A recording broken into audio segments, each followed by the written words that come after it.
Tune in to Watch Chubble. We bring you a variety of info, highlights with Shandy Sweet, NikkiGTVoice, and DJ Dazzle. Hit us up on IG at Shandy_media and at NikkiGTVoice. Shandy, you ready for Watch Chubble? Yeah, girl, I'm totally ready. Watch Chubble. Push back and give me all of you. Give me girl, give me girl, give me girl. On boomstation.net. Boomstation.net. Yeah. It's good to see you almost in person, so I'm not trying to piss them off. But then Next thing you know, they're sending someone to stone me to death. Oh no. Because they still do that. Oh yeah. Yes, they're still very barbaric in some ways. That's still part of their legal system. So you have so the way you dress and everything is hi Azaryah. Let me see if he's now connecting his volume. Connecting his audio.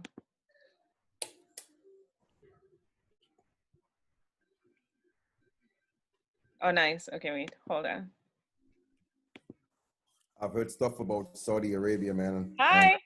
Oh, you have? Everybody. Yeah. Hi. Yeah. Hi, how you doing, man? Good.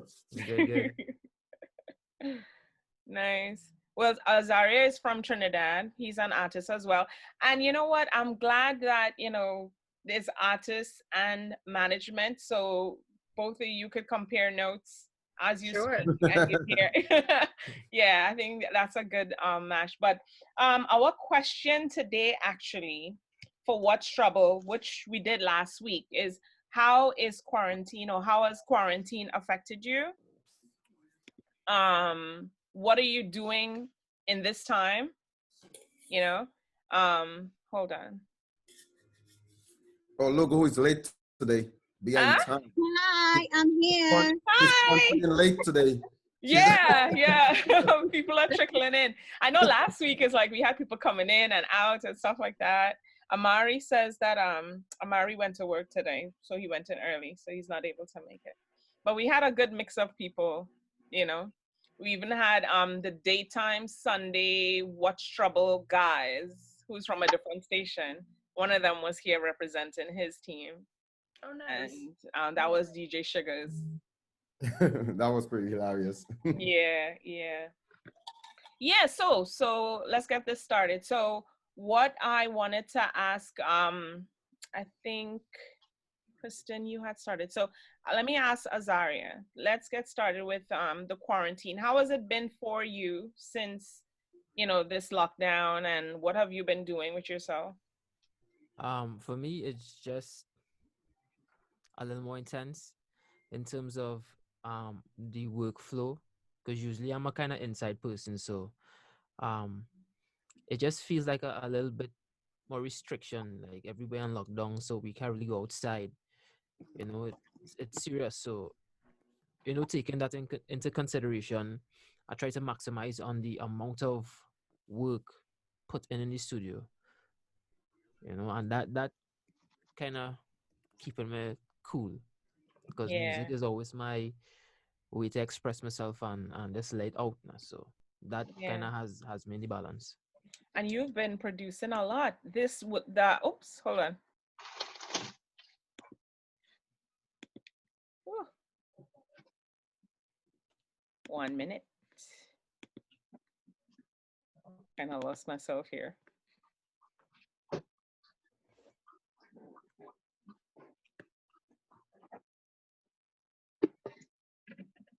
I'm here eating a little something there, so you guys go ahead. Are you up? I see that. Yesterday, I know we had our food and our I got out cream and I got out from work late and ran and took a shower again, doing some stuff, and I'm like, oh, it's 8 o'clock.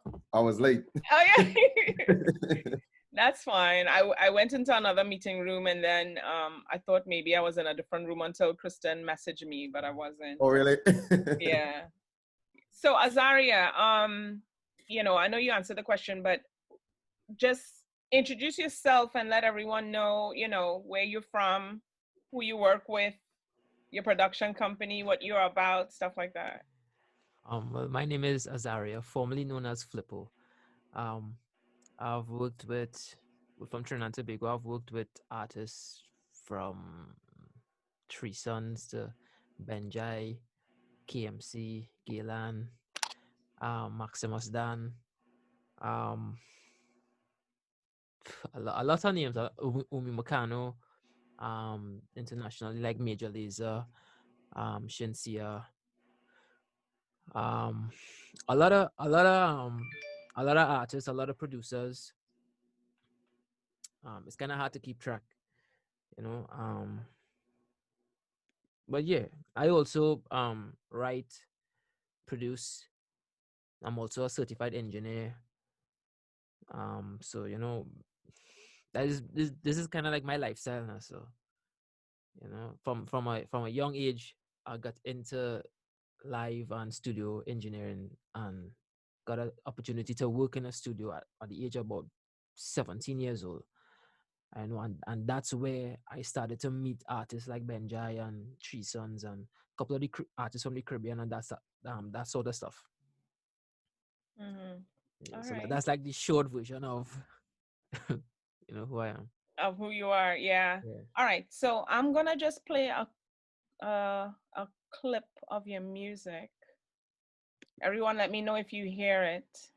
This is the one. This is the one that I started with. I didn't know flowers could look like this. Hold on. I'm Brittany.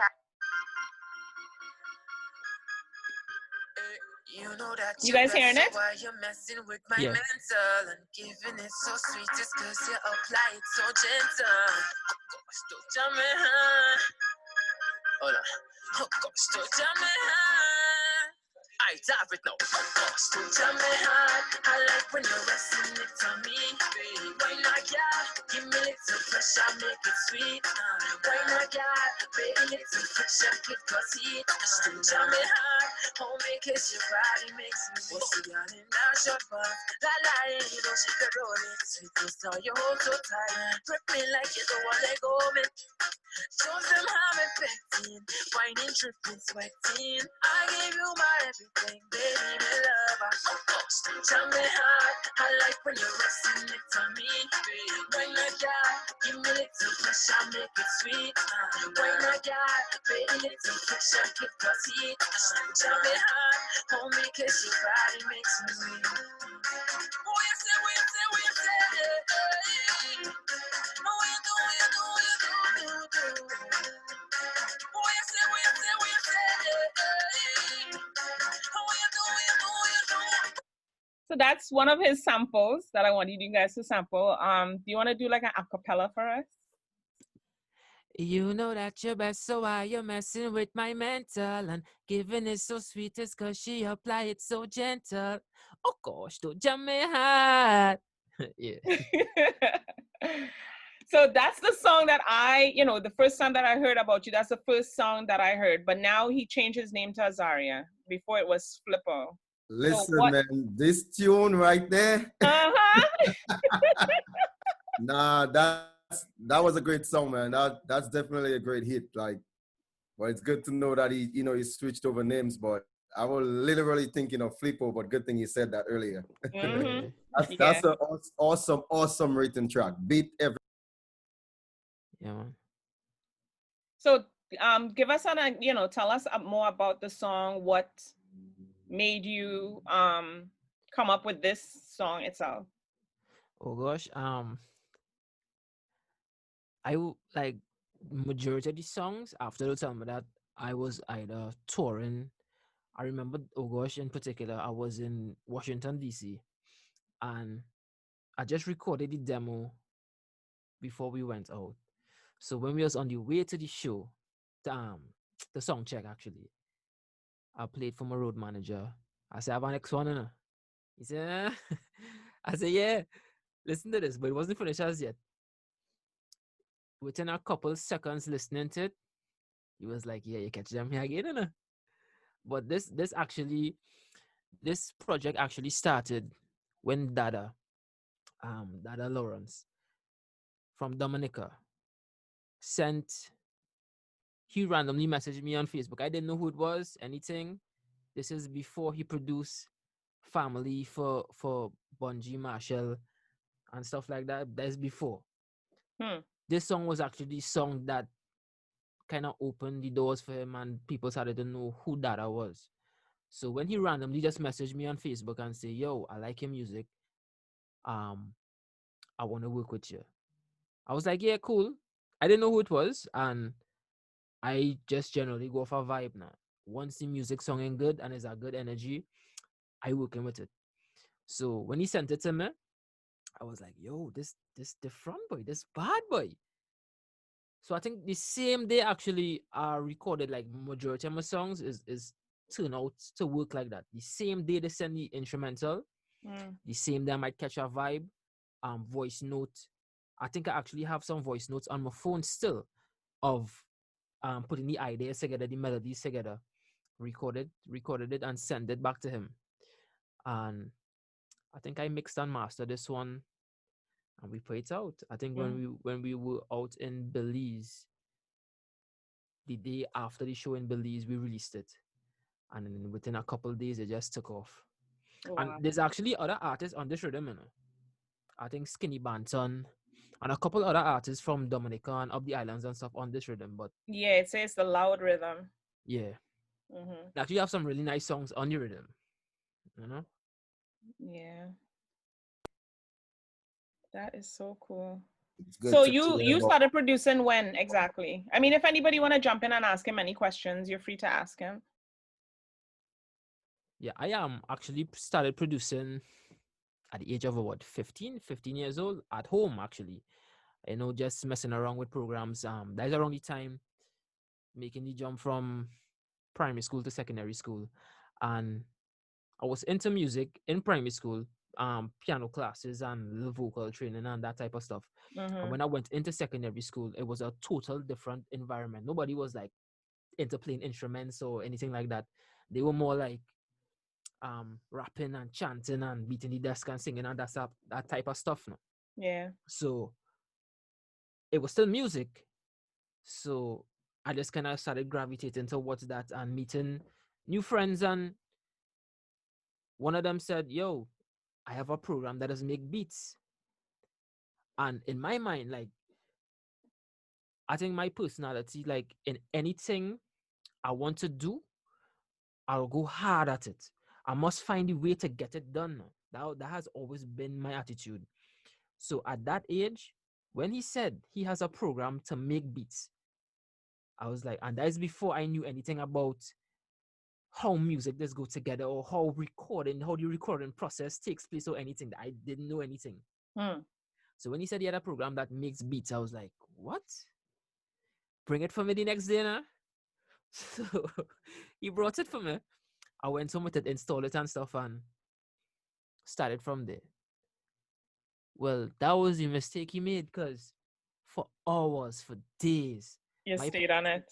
Yeah, my parents would leave me home on that program and come back home and still see me on that program, fiddling, trying to learn, you know. And then my neighbors, who are actually engineers and video producers and stuff, they used to hear me freestyling and, you know, would encourage me.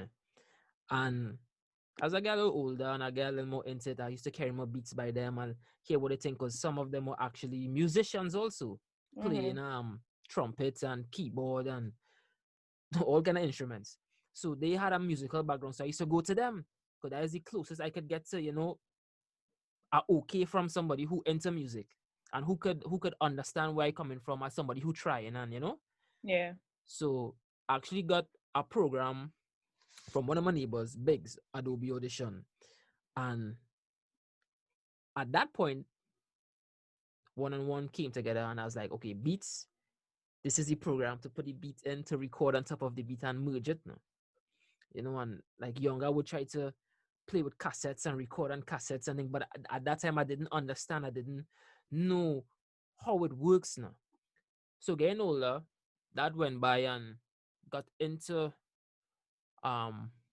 live and studio recording within the midst of freestyling and getting into rapping and learning how to record myself and just practice. So it's basically since the age of 15 to now. I'm like 31 now. So some years. yeah, like every day. So when people feel it's like Flippo just come out of nowhere, nah. You've been around. It was Yeah. work. It was work. Like artists like Bunji Garlin and Benjai and a whole heap of them would have been seeing me in the background, working in studio, recording artists. So when I came out, they was like, yeah, well, you don't know this youth man. Yeah, he quiet man, but he bad. So I've been around, but I've been quiet at the same time. I'm not really pushy and I just kind of stay in my corner and just do my thing. But couple years. That is basically how I kind of started and got into it. Into this, yeah. But you've done a fantastic job, because now when I reach out to him I think, when was it? Like a couple of weeks ago, let's say a month ago. Azaryah says, Nick, every Tuesday I'm releasing music. I'm like, what?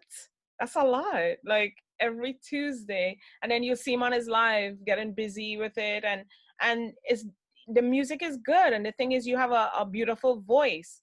Not to say that you don't carry your tune, you carry it well from high to low. Let me just play one more. I'm gonna play one more song here. Yeah. This was just part of an Excuse my put some pictures up online. I'm not a DJ. Special ops.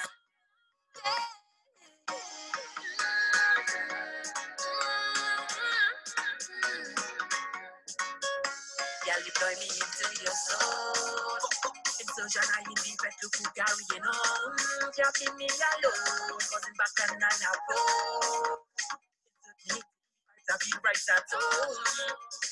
Oh, I rock the put her in the air. We cross the lane. You cannot stop in this. Progress, we can make distances. The paper on my face. Show you happiness.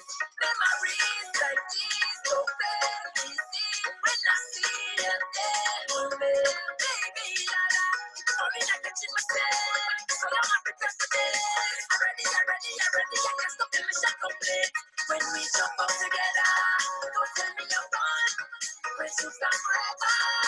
We may not want fun. The last time I tell you, but to get done, don't go tell me you can't remember. I got the phone now. Very nice. Kristen, you have any questions for him? Oh wait, let me. Oh, you got I unmuted myself. Yeah, it's really nice to meet. I'm always starving to learn other artists. I've only been immersed in soca for about 4 years. But your story is so, it's the more I hear the stories of people who they've been doing this forever, you just now notice, no, this is what I've been doing. And when you take it all the way back to childhood and you talk about, I was on this program for hours and my parents would leave and come back, it made me think about how I learned the business side of the industry.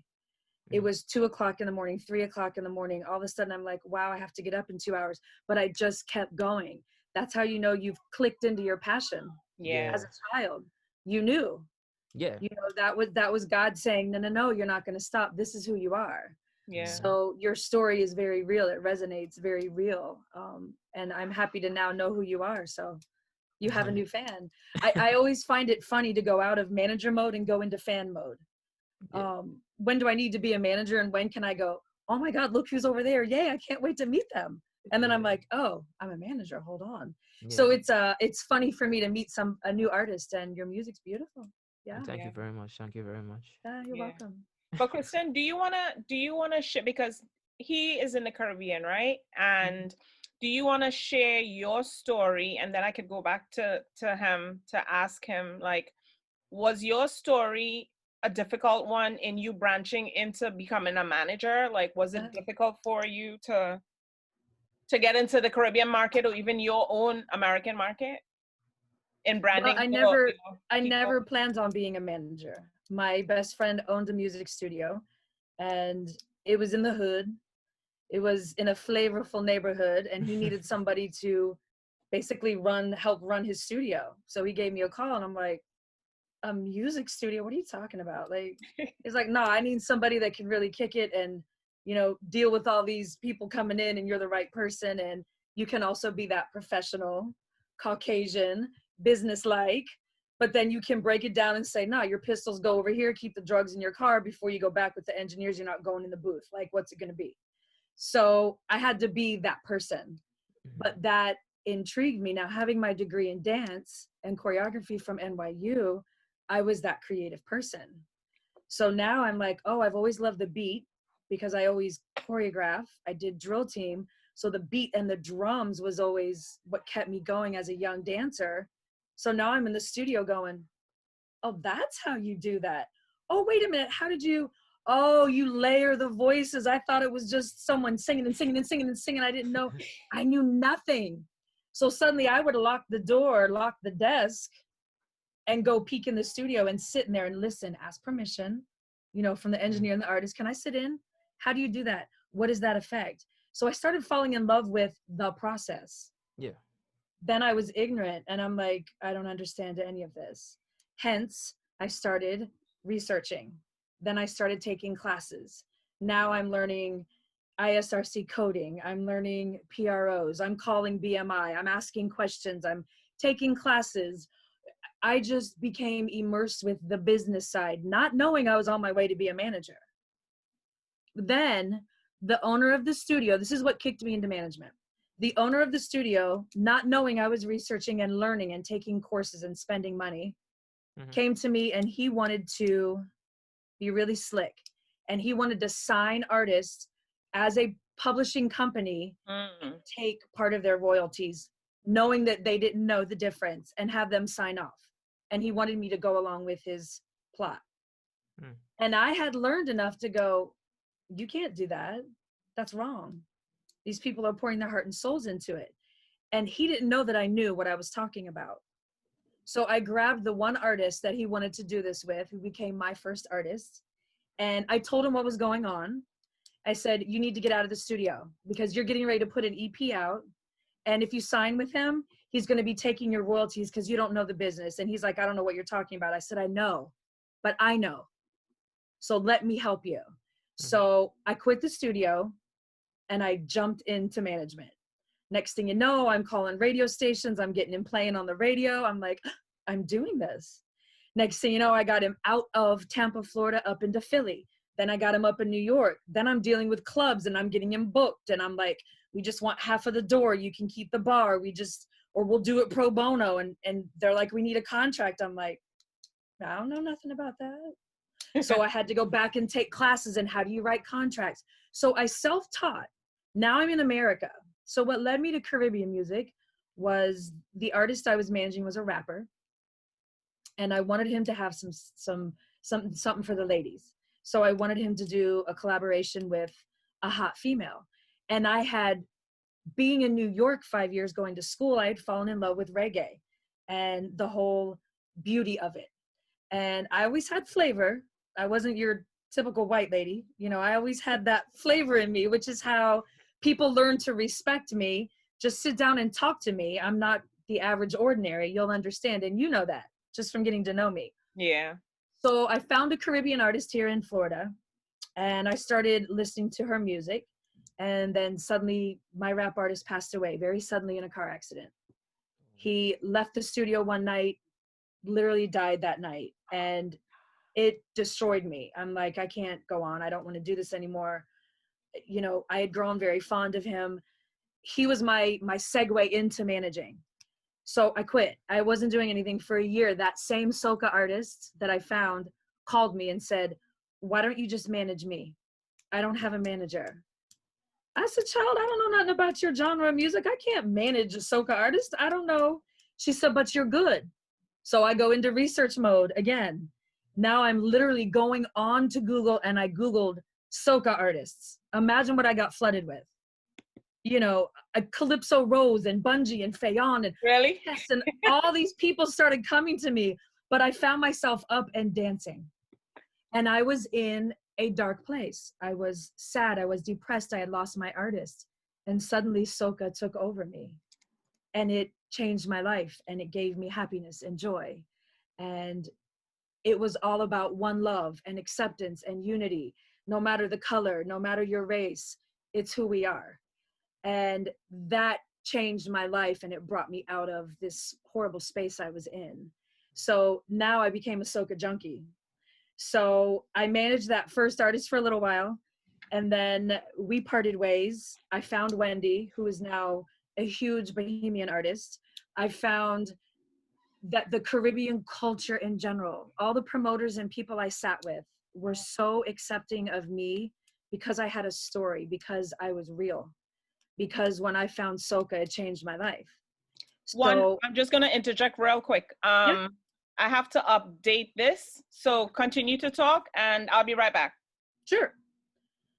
So that's how I got involved with the Caribbean scene. And I can honestly say, through all of the bookings and fetes and shows and carnivals over the years, no one has ever shunned me. No one has ever said you don't belong here. In fact, people are pretty much in shock. Like, wow, you just kind of busted your way in as an American, and now you're sitting backstage and having a drink with Fayon and kicking it with Skinny and taking pictures with Teddy and having lunch with Kess backstage. And sometimes I'm in awe of the fact that I'm actually doing this. And on one hand, I'm proud, but on the other hand, I'm so humble that I still often literally shed a tear. Sometimes I sit backstage and I look at all the people around me and I'm like, wow, I've put my artist on this platform and she's doing it. Or when Judgment, I see you, Judgment. Yeah, what I like about you, Kristen, is that you get into the groove of everything. It's like, you know, you're very informative, you know, you're very enthused about everything. The first time I met you is like, you just, I don't know, you just hugged me and just made me a part of the family. It was so interesting, you know? Oh, wait. Yeah, that time. That's what I'm trying to take care of right now. Yeah, go ahead, continue.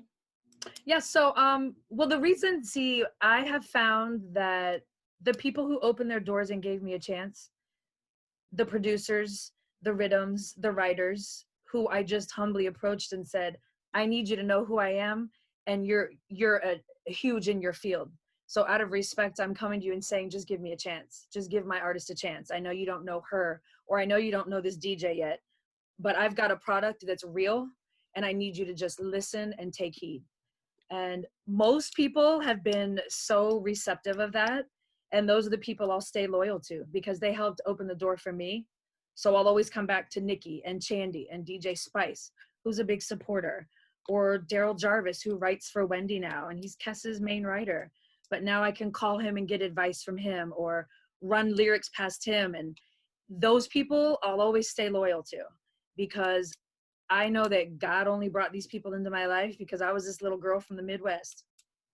Yet I've busted into an industry that has warmed my heart and changed my life. And now I'm able to make my artists and my DJs' dreams come true because they trust me to do that because of good people. So that's my story and I'm sticking to it. Flippo, you have any questions for Kristen? Yeah, there's a lot of questions coming from the Caribbean. Like, I think not for just for me. No, I have my Instagram live connected to this feed, so there are artists listening, producers, fans, everybody listening at the same time now. Okay. So, I think one of the main things that artists and producers look forward to from the Caribbean is pushing outward. Yes, we have a platform or something that works, but it's like, yeah, it works, but we want more. We want Billboard, we want Grammys, we want certain things now. We want the music to go a certain direction. And that is one thing. But there's also an issue of the type of for me as a person that came from a hip hop background. there's an issue for me with the lyrics. A lot of artists sing, and the accomplishments, the things they want to achieve with the type of lyrics they sing. So my question would be, what are some of the things that Caribbean artists could do to cross that border, cross the waters, and get their music a little more internationally recognized? I think the first thing I thought of when you said that is cross collaboration, because to find pop artists, to find rappers who maybe need a strong hook that have a little bit of swag, that they're willing to take a chance and have that cross collaboration happen, is one of the best ways I feel to, well, first of all, soca deserves to be its own genre. And I really wish that would happen, because we deserve to have our own awards and our own on a bigger platform. But I honestly feel like, for example, when I look at my artist Wendy, how do you incorporate into your lyrics staying true to soca, true to being a Bohemian, but write it in a way that the mass culture will understand it and then want to hear it? And that's the challenge that I have for her in saying, let's find some artists that are big in the other genres that would not only complement you, but allow you to stay true to your roots as you cross in, because the last thing we want to do is have it get washed out and not stay true to the sound and the meaning behind it. We want to come out in a way that they're going to then respect and appreciate and look into the Caribbean music as well. So I think the importance is, if I could recommend to any artist, is to find that niche that matches your sound with something in the genre that will enhance both of the artists, not just have you push in. Yeah. And that's where it gets tough. Like Drake keeps talking about wanting to do it. I don't know how good that platform really looks. Yeah, you would ride the wave of his millions of fans, but would they respect the Caribbean sound you're bringing, or would they just say, oh, well, that's a Caribbean artist on there? Because I don't think that's what we want. I think, and if I'm wrong, tell me, Caribbean artists want to have their music uplifted as they cross genre and still get the respect of now all those fans with whoever that artist is they collaborate with.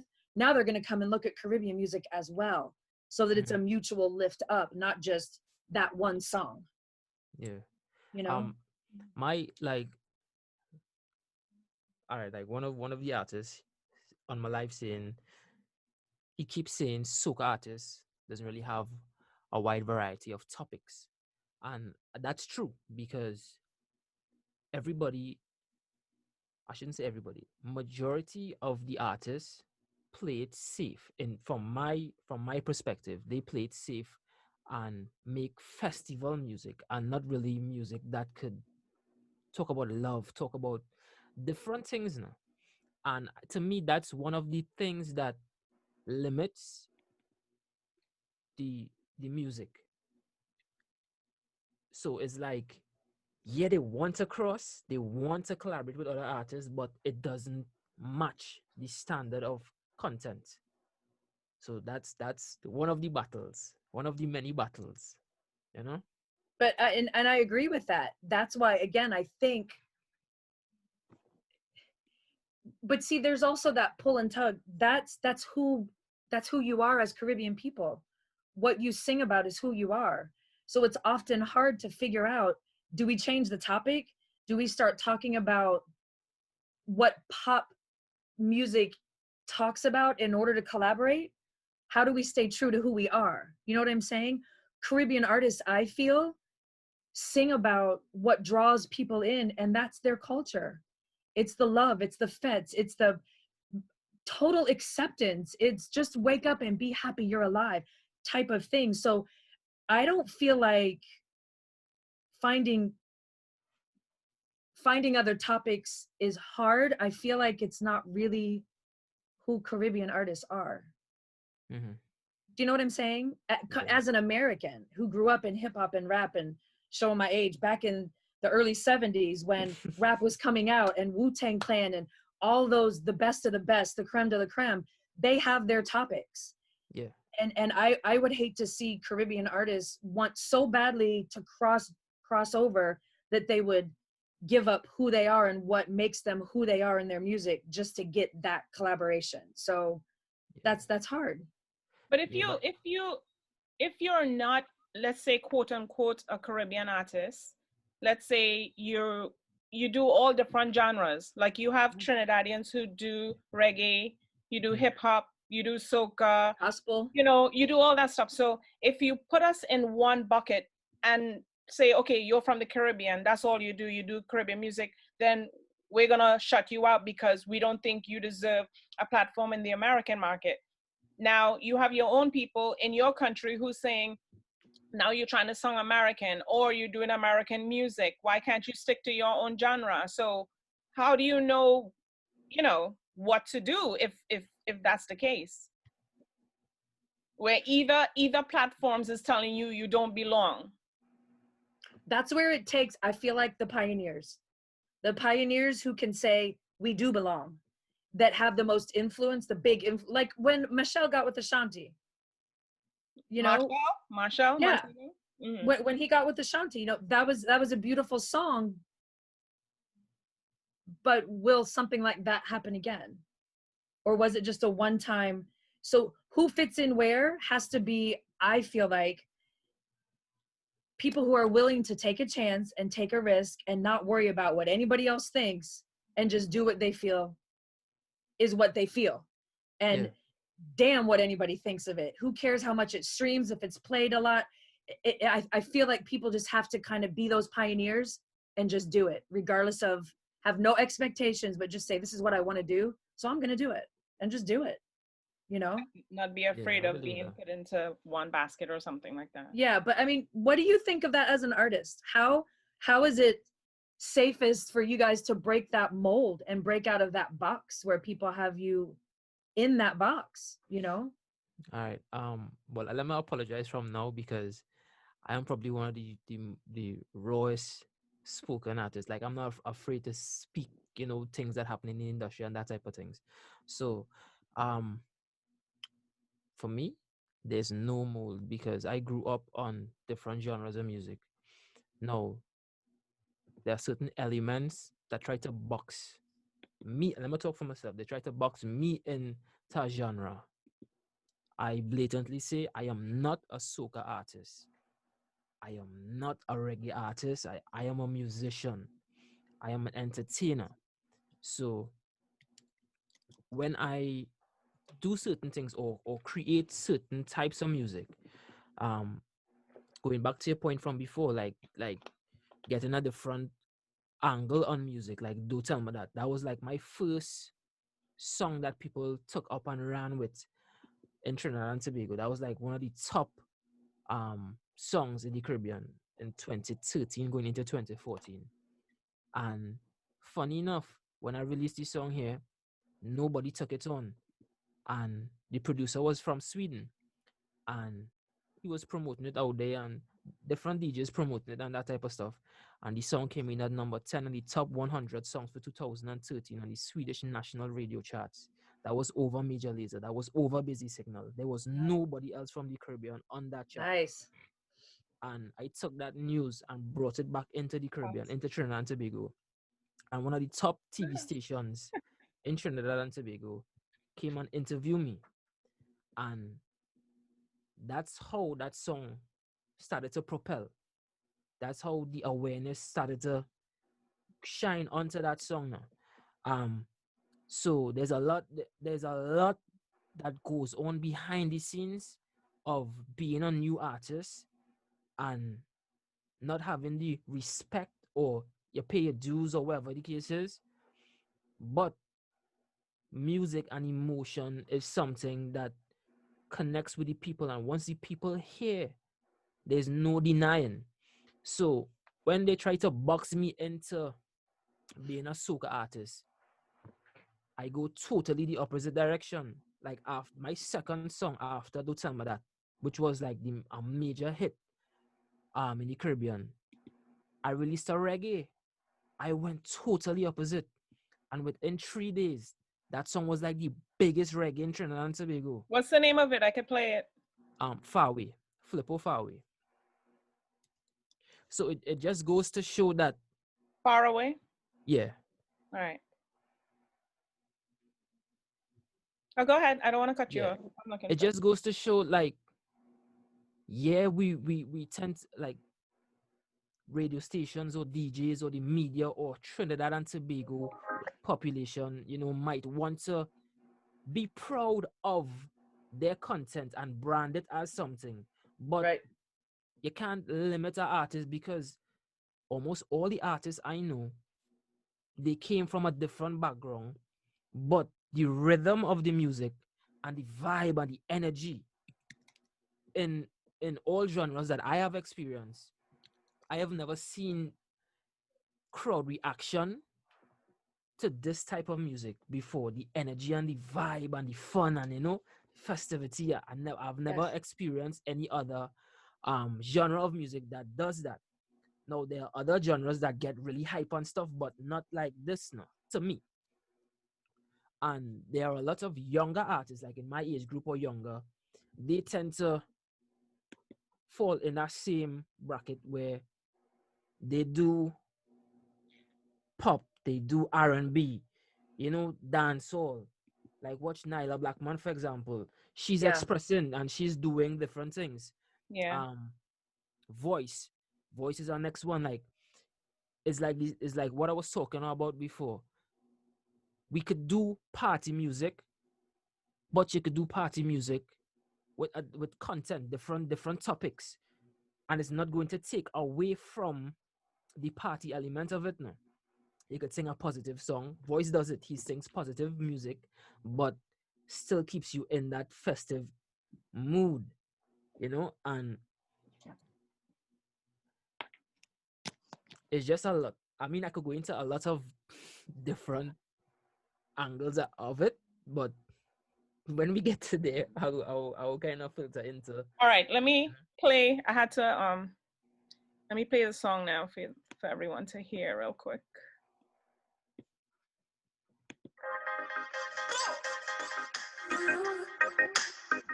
True love can never be broke. Words in heart and mind that spoke. Baby, I really want you back in my life. Let me love you if it's alright. I need you in my life, but you're so far away. I'm needing all the love that I can get, but you're so far away. Let me give you something you not regret. Baby, baby, I'll give you all the love you want. Baby, baby, I'll give you all the love you want. The 1st of January can symbolize our love. Cause anytime you near me, you light my skies above. I miss your smile and I'm addicted to your heart. For too long, baby, hold me down. I need you back in my life. I really want you back in my life. Let me love you if it's alright. I need you in my life, baby. I really want you back in my life. Let me love you if it's alright. I need you in my life, but you're so far away. So Flippo, acapella. Azaryah. I have to get used to calling your name, your new name. Baby, I really want you back in my life. Let me love you if it's alright. I need you in my life, but you're so far away. I'm needing all the loving I could get, but you're so far away. That's an example. Worse.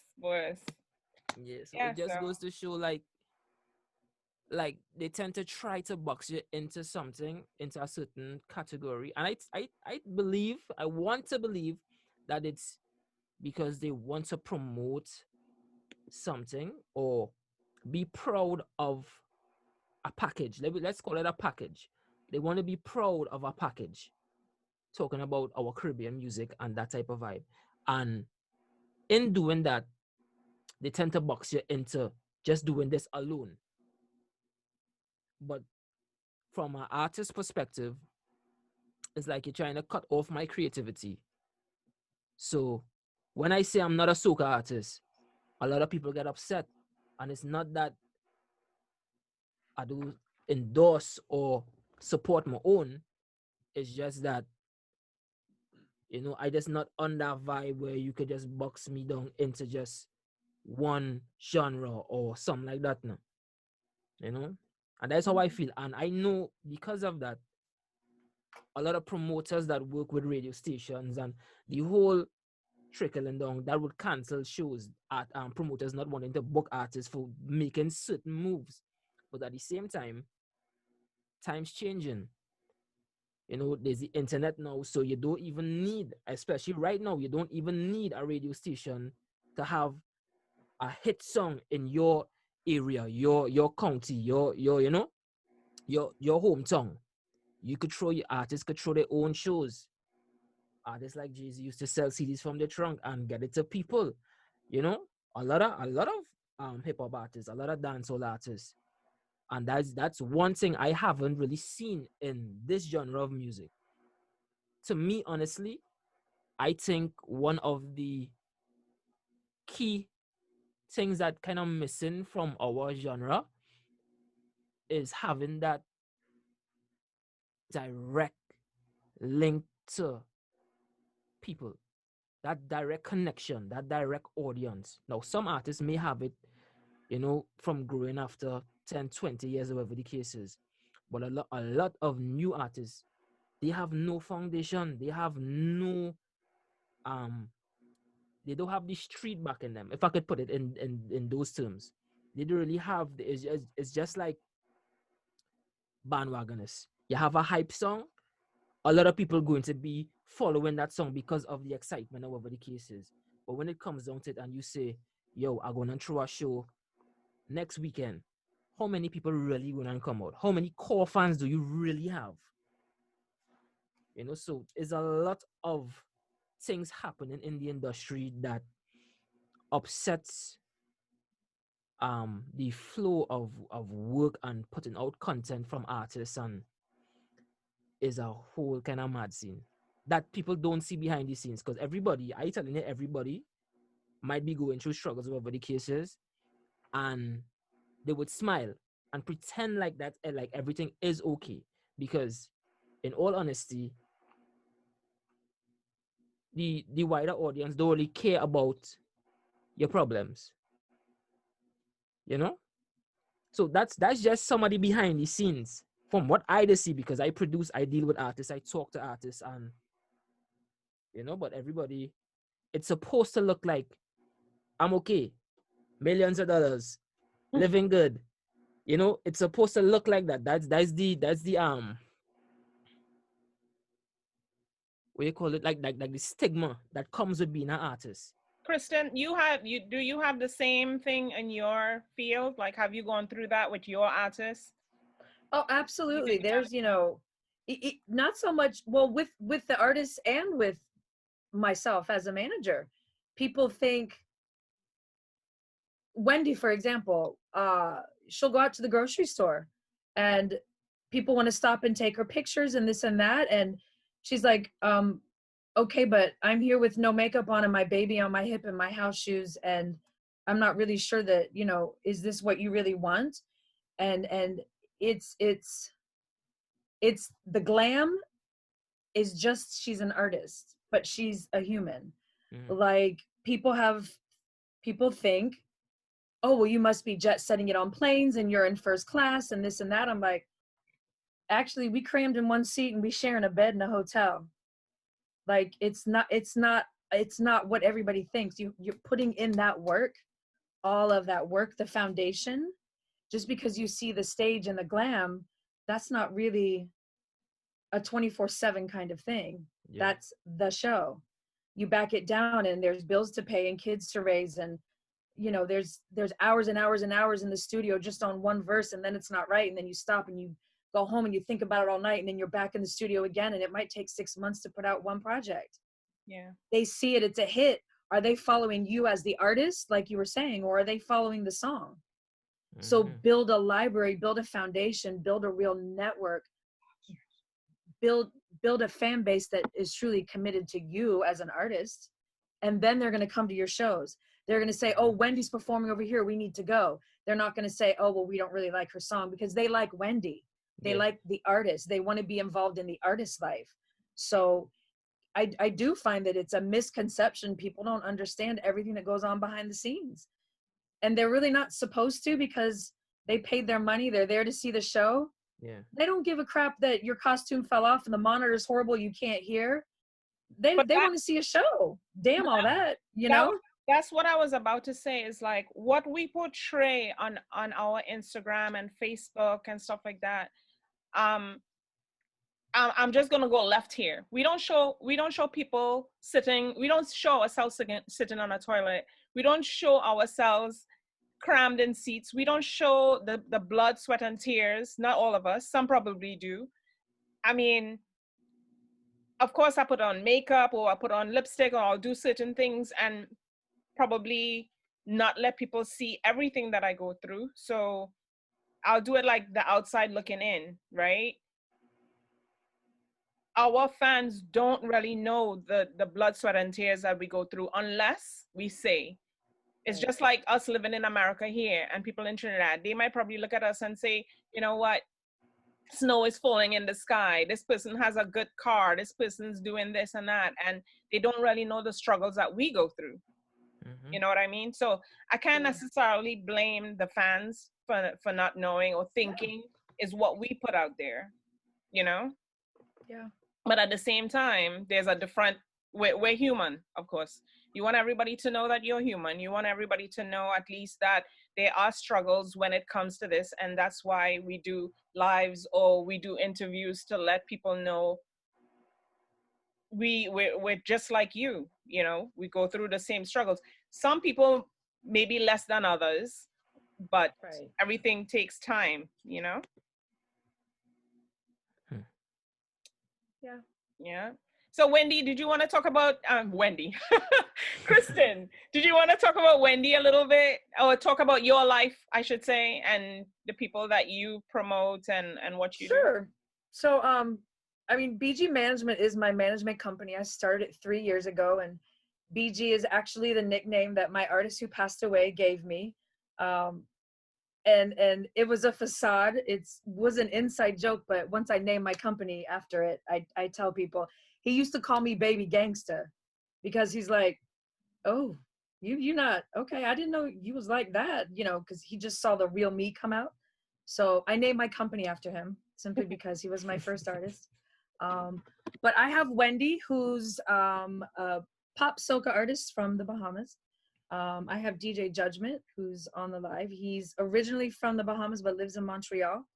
And then I have a new artist. He's a Panamanian soca artist who I just signed, who is originally from Panama, who lives in Tampa. And I have to admit that Wendy is a sheer joy to work with. She's very business oriented. She has her degree in music. She knows her business end. She's married to Dyson Knight from the Baha Men. So she is all about her business. She's a mother, she's a wife. She runs her daddy's business, as she does all of the HR and hiring and the bookkeeping and contracts. So she's a businesswoman who's easy to do business with, which I respect. Nothing worse than artists who are misplaced. They're too bougie. They think they're that and they're not. They don't want to work. They don't want to put any work in at all. They just want instant. That's hard. Yeah. I've experienced some of that, so it was lessons learned for me. But I have a lot of pride in representing the people I represent, in saying, I want to make your dreams come true. What do you want as an artist? How can I help you get there? I'm not your bank account. I'm not, you know, here to be your best friend. I'm here to guide and direct you, link you with the right people, give you advice, hopefully meet the right producers and artists that will push you up where you need to go. And along the way, if I make money, that's great, but I'm not in it for the money. I'm in it because I love the shows, I love meeting people, and I love Judgment's a prime example. Putting him on a Trinidad truck in Carnival to play Juve Monday and Tuesday. First time in Trinidad, first time Trinidad Carnival, playing all 3 days spinning. And I looked at him, granted I had had a lot of rum, but I looked at him and his face was priceless. His dreams were coming true. When the band leader said, take us across the stage, it wasn't Savannah, but take us across the stage. And I saw his face go, oh my God, I'm going to take all of these people. And he looked back at all the masqueraders counting on him, and he did it. That, I mean, I just got tingles, making his dreams come true, making the artist's dreams come true. What you need to do, I'm going to get you there. And if I don't know how, I'm going to go find a way. And if it's too much for me, I'm going to find someone to help me. You know, that's what I love about managing. But that's the beauty of being a manager and having a manager on your side. But from what Azaryah is saying now, it's like it's been a struggle. It's probably still somewhat a struggle in the country. And what advice would you give to upcoming artists, any genre, who probably don't necessarily need management or want management at this point in time? What advice would you give to them?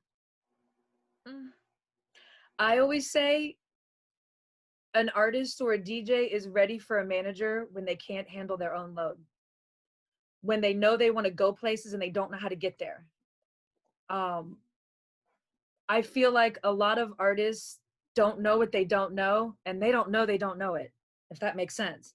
So they're going to have a hard time going where they want to go, and they just don't know where to reach out. And that sometimes I find is difficult, because they don't realize that they're stopping themselves from going to the next level simply because they don't know how to get there, but they don't know how to reach out for help. So my best advice to artists who need to fulfill things that aren't happening in their career is to find a manager or a representative to either get them there or to sign them so they can get there. I would say also, I'd echo in and say, you know, it's important that they know the business aspect of what they're doing. I think a lot of the times you have artists that are there and it's can tea and my boyfriend or my girlfriend is the manager, and half of the time they don't understand the nature of the beast or the importance of the business. And that's something that someone asked today self, you know, why do you feel soca music in general hasn't reached far? Azaryah, I appreciate the fact that you said, you know, you don't like to lock yourself in as being just a soca artist. However, sometimes some people like to attach to a genre because that represents who they are. As you can see, soca has ventured out into various genres. We have Afro soca, we have pop soca, we have raga soca. The list just keeps going. And I don't know if that's also hurting the industry because we're not yet established to say, all right, okay, we can have these subgenres within the major heading. So, I mean, there's a lot of, the basket is full as to why it's not going further, but you hit the nail on the head in retrospect that, you know, artists are not quite, I don't want to say intelligent, because they are intelligent artists. It's just, I think they try to cut their way out and take the easy way out by bringing in a relative or bringing in a girlfriend to manage. And half of the time they don't understand what's going on. And I think that also makes and breaks the artist. Very few have your criteria, your standing of your, you know, or your credibility, Kristen, because they haven't taken the courses or they haven't educated themselves about what it is to manage an artist. I've managed DJs, and I tell people, I have artists that come up to me all the time, can you manage me? But I always say managing an artist and managing a DJ is two different animals whatsoever. You know, what a DJ would take, I think an artist should, you know, gravitate towards a higher standard. And I'm not knocking DJs at all. If you're in the business, so you understand where I'm coming from. Yeah.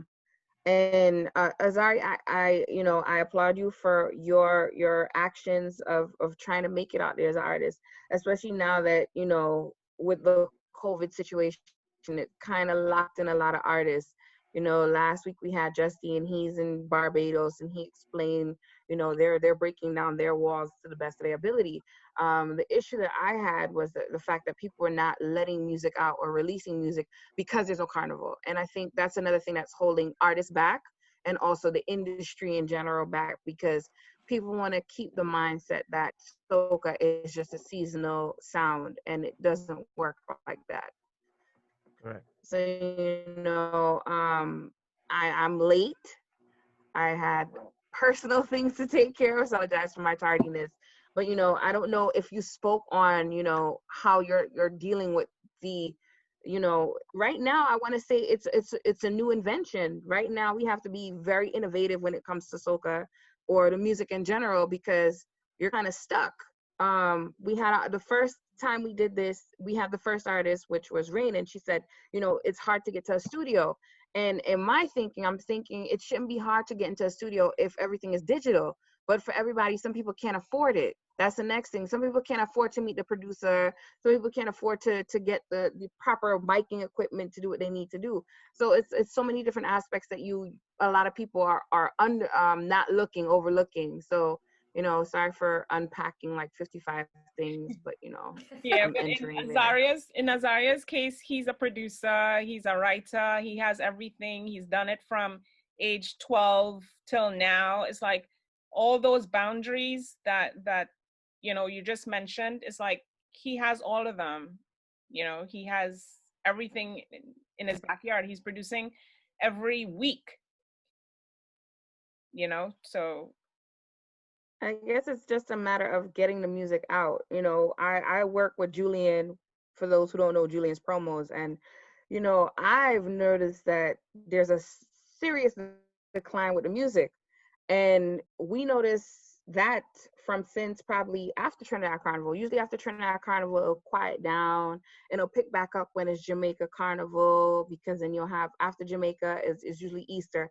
So then you have St. Vincent, Grenada, and Barbados swimming in with music, and Grenada. And we didn't see that. And in my mind, I had Vincentian artists come to the side and say, should I release music? Shandy, does it make sense to release music? And I'm like, if we're trying to break out of this mentality that soca music isn't seasonal, then you need to release the music.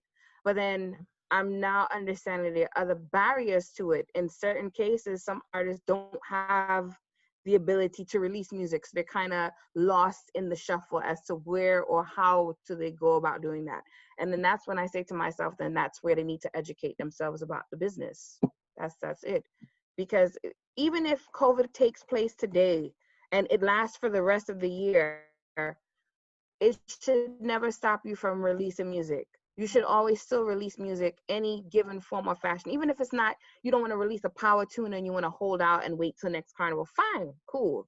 We might not see a next carnival. That's something you also have to keep in mind as well. Release what you have. The people who are Release, releasing and it's not being played? What about the people who are releasing and it's not getting played at all? And you know it already. They only play probably 5 artists. I'm just exaggerating, but I'm just saying they only play 5 artists in the radio stations. So how do the other artists who are releasing songs and not getting played, what do they do? Constantly. But that's the next thing now. That is the next issue that we're up against, because a lot of DJs are, depending on what country you are, a lot of DJs are not going into the studios, as you know. Well, no, it's the COVID. I'm not talking about the COVID. I mean in general. It's in general, and this is something that came up since last year. I had this conversation. Stop rushing the music. People are not going to play music that sound like shit. Sorry, for lack of a better term. I mean, everybody here who can unmute and echo in if you feel I'm wrong. But if you're rushing to do the music, nobody wants to hear shit. Shit will stay where it's at, and it's not going to go outside of your country. And a lot of the times we had one carnival in Trinidad. Trinidad alone had like maybe over 600 to 1,000 songs 1 year alone. And out of that, only probably 25 songs played through that carnival season. And out of the 25, maybe only 5 lasted for the entire season, meaning the whole year.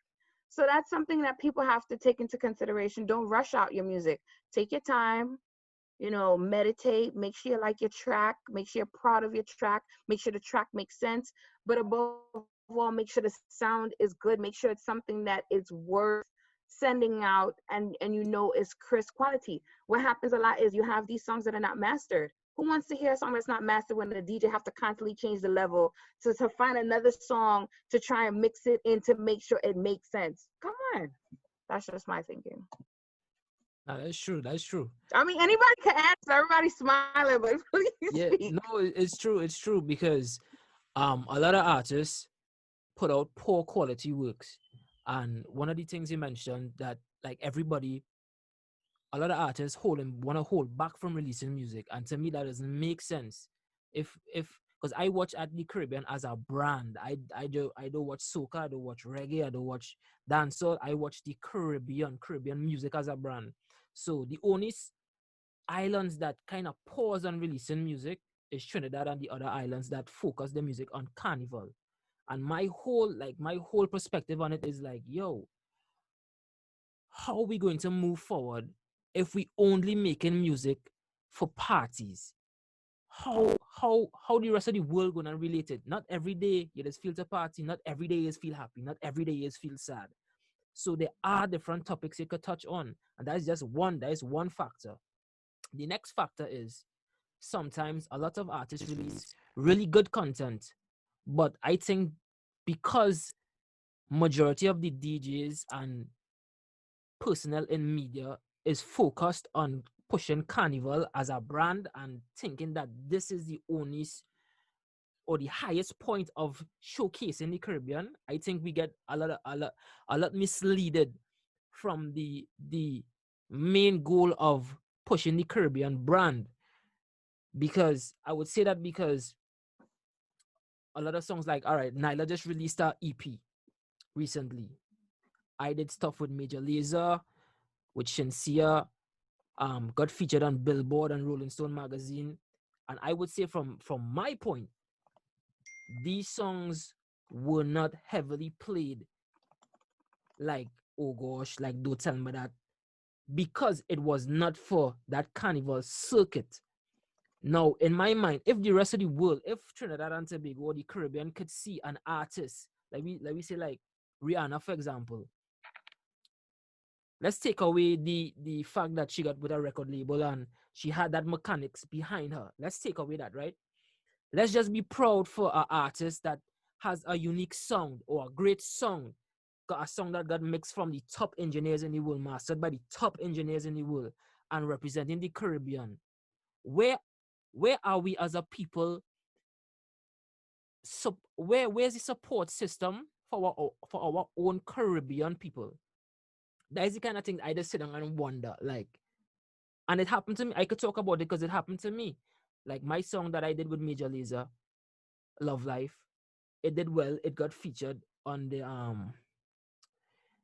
movie / documentary that they did in Cuba.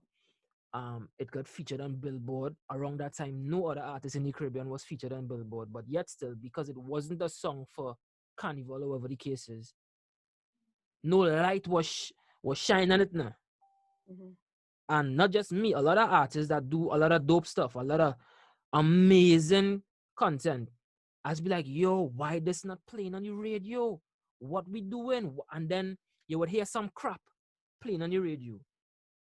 And it's like, I don't know if it's because like I fly out to different countries and do shows and watch into Trinidad. So I have a kind of perspective of what the outside see, what we do.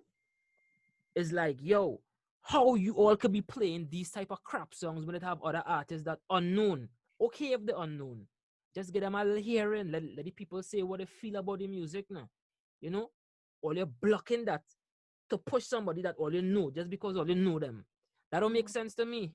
Shiloh, I want to, not to cut you, Azaryah, but you as a DJ and any DJ who's on here, could you kind of shed some light on that? Like, why you may or may not play someone's music, or I mean, I won't say won't play someone's music, to be honest. I mean, I know Redface definitely have more of a really broad answer to this because Redface been in the business for a long time. I mean, I'm only there for, I'll say, like literally like two years and a half. But with my experience and from what I've seen, if I get the music emailed to me, and you know, I actually vibes it and actually have communication with the artist and stuff, I will actually get to know that person per se first, and then fill them out, see what they actually really want to do with their music. And if I'm on the radio, which I'm normally on the radio as well, 5-3 radio, I will actually endorse your song based on what you want me to do. And sometimes in a party, I will try to play your music as well. But here's one of the things now in the party. Sometimes, so someone like me, I'll be opening and I'm playing this kind of music. Someone will be like, oh, why don't you play something that's like 2020? Or, you know, they want you to play the new thing like early. And it becomes to the fact like, listen, there's like 4 or 3 other DJs left. Let's just, you know, enjoy some mellow vibes, enjoy each other company, socialize and bounce to some music, you know, and then when the other DJs, you know, who is like the bigger ticket DJs come through, they could actually play the, you know, the hype songs. So it's really like a mixed reactions at time, but I really do my best. I even sometimes DM artists, but what I'm realizing now due to this current pandemic, artists are now replying to you. So I feel like, did they have time to reply, or is it something that where they were like ignoring the DMs and stuff? I really don't know my perspective, but from what I'm saying is, to me, they were seeing it, but they really weren't replying because I'm just like a regular guy, but a bigger DJ name will reach out to them and they will get a response. And they'll get what they want. Yeah, but Redface can give his. Yeah, good night, everyone. I do feel like it's also a matter of reaching out. It could be something, I know a lot of artists have like marketing teams where they have people actually go out and help to push the music, to push it out there, send it to all the radio stations. Me, I'm big into like dancehall and dub plates and all of those different things. So I personally have to reach out more time to the artist in order to get a dub plate or a special cut. So those are the times that I use to like build relationships with artists, and then they'll probably send me the song or whatever, and I'll put it on the radio. But a lot of times as DJs, you're not really looking fully to reach out to the artist and say, yo, what you got? You got something new? You have anything I can push for you, or whatever the case may have you. So we tend to get stuck in a place where we're just constantly playing what's hot, what's it. And then eventually somebody will push it out there, but it wouldn't be on a mass level. And my experience, it wouldn't be on a mass level. It would just be who plays it. So, I mean, if artists or their team could, be more involved with pushing out the songs to like radio stations, or even just have that kind of relationship. Like now, I guess we have no choice because of the COVID, a lot more artists are reaching out. But, I think it should be a matter of pretty much just reaching out and saying, yo, listen, this is my new song. You know what I mean? Or even just take the DJ's advice, like, yo, what do you think about this? I just dropped this song. Tell me if you like this song. Tell me how you like it. You know what I mean? And do you think it could push? When do you think I should push it? Because that's a matter too. Not every song is for every season. Not every song is for every moment. You understand? So that's just my take on it. Well, I had a friend for years actually. I don't want to say if it's good or bad or indifferent. I've had DJs from Trinidad try to get it on, let's say, Red FM or one of those, right? Try to get his music played.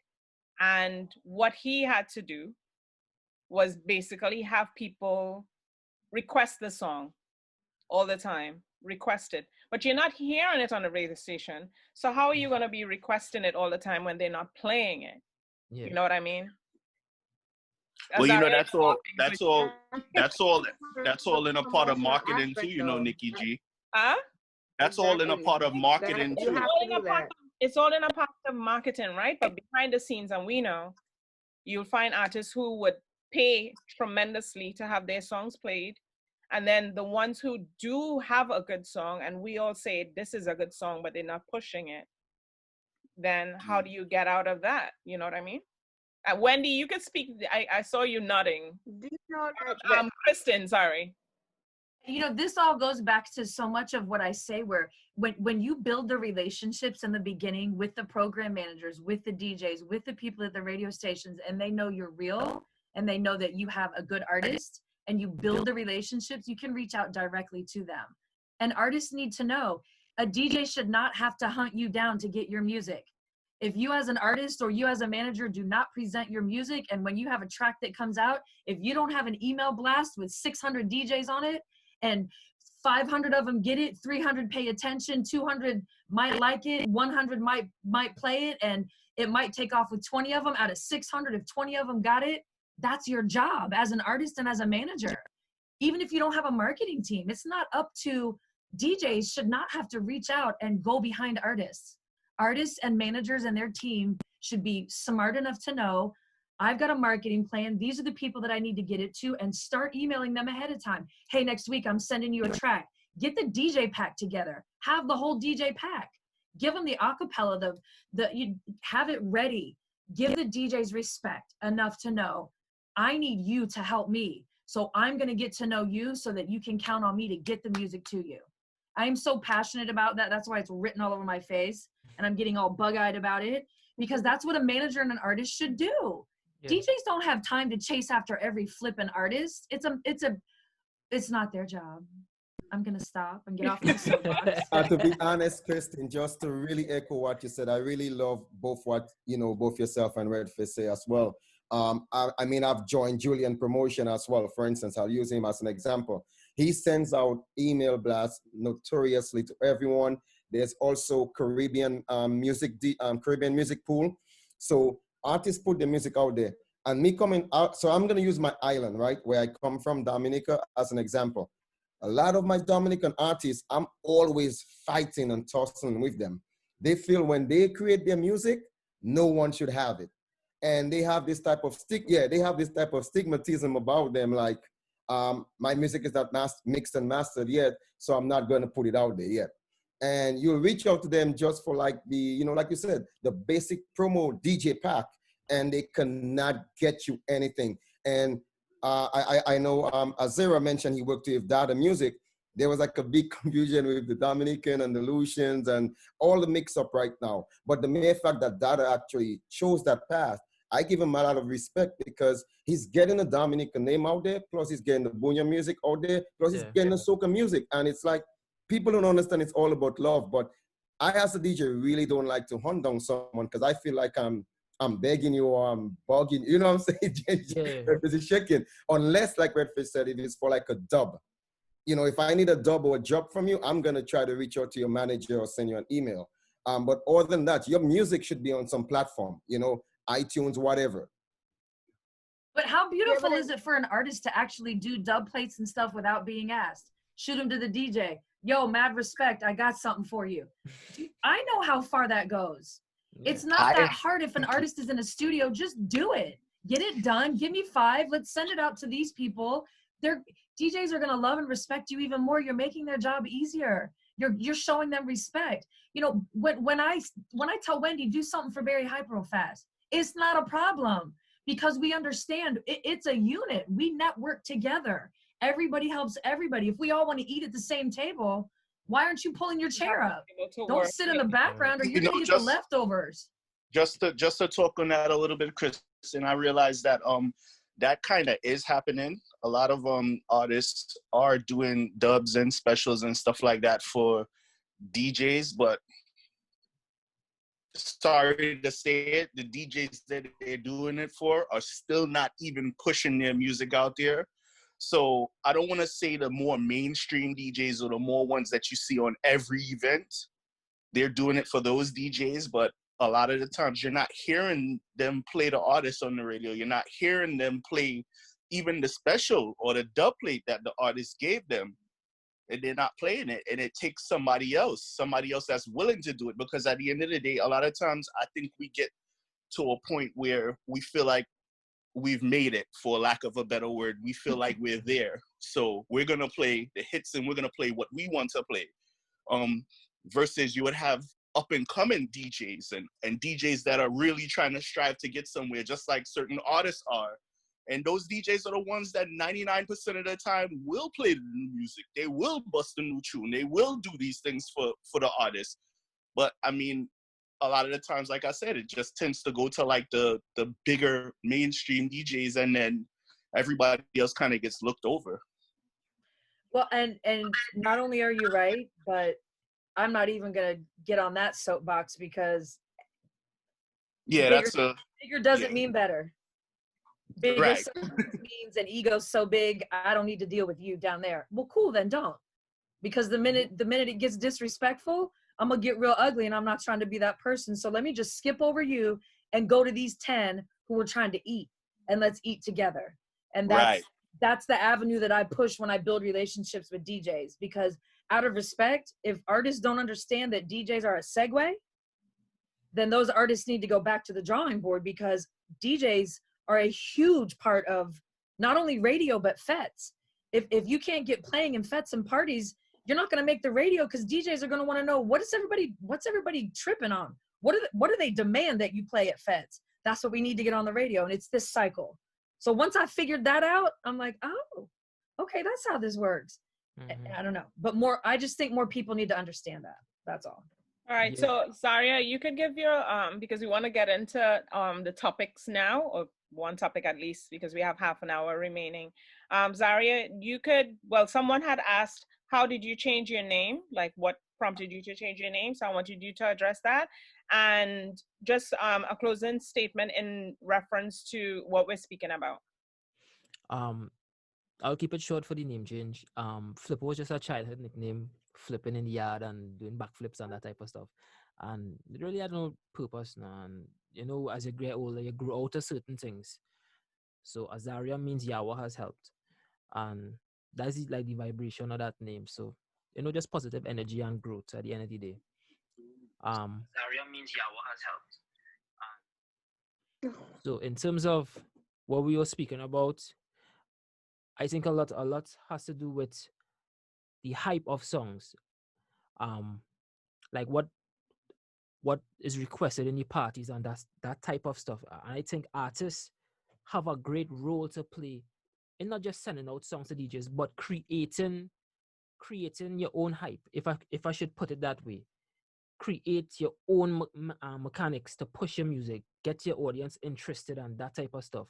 Because like Don't Tell Me That, a lot of people don't know I did like hundreds of dubs for Don't Tell Me That and other songs without DJs even requesting. I did dubs for them and send it to them, and some of them never play the dubs, they never play the song, but that's okay, and that's just a learning process at the end of the day. But nonetheless, artists need to be disciplined.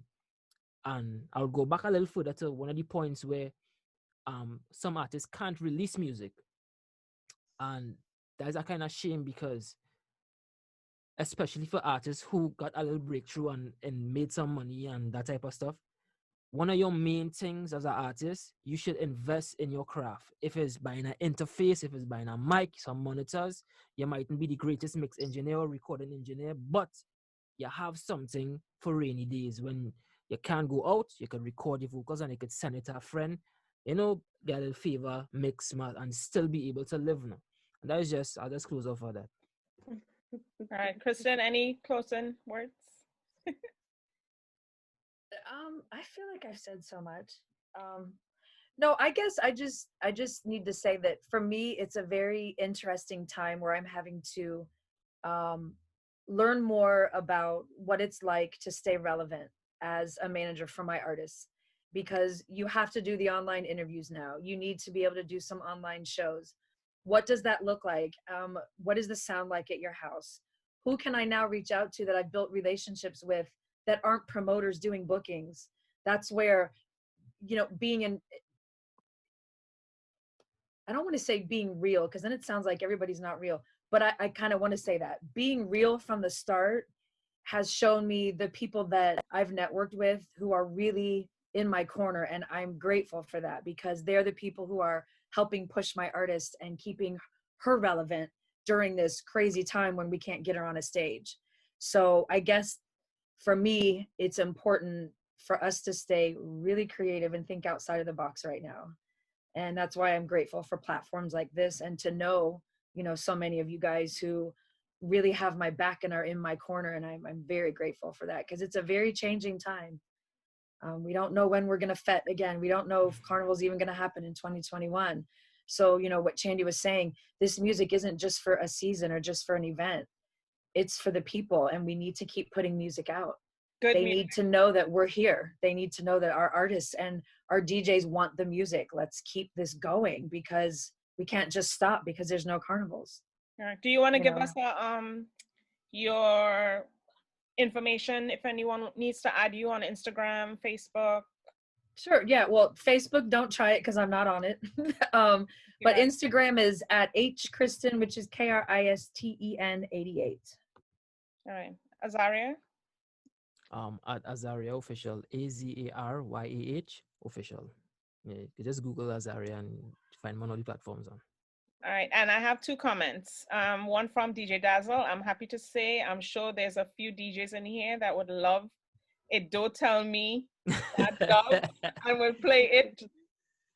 So DJ Dazzle, we'll hook you up. Yeah, man, just direct message me, man. That's safe. And then I have someone on Facebook that's saying new artists also needs their own sound, and marketing should include DJs.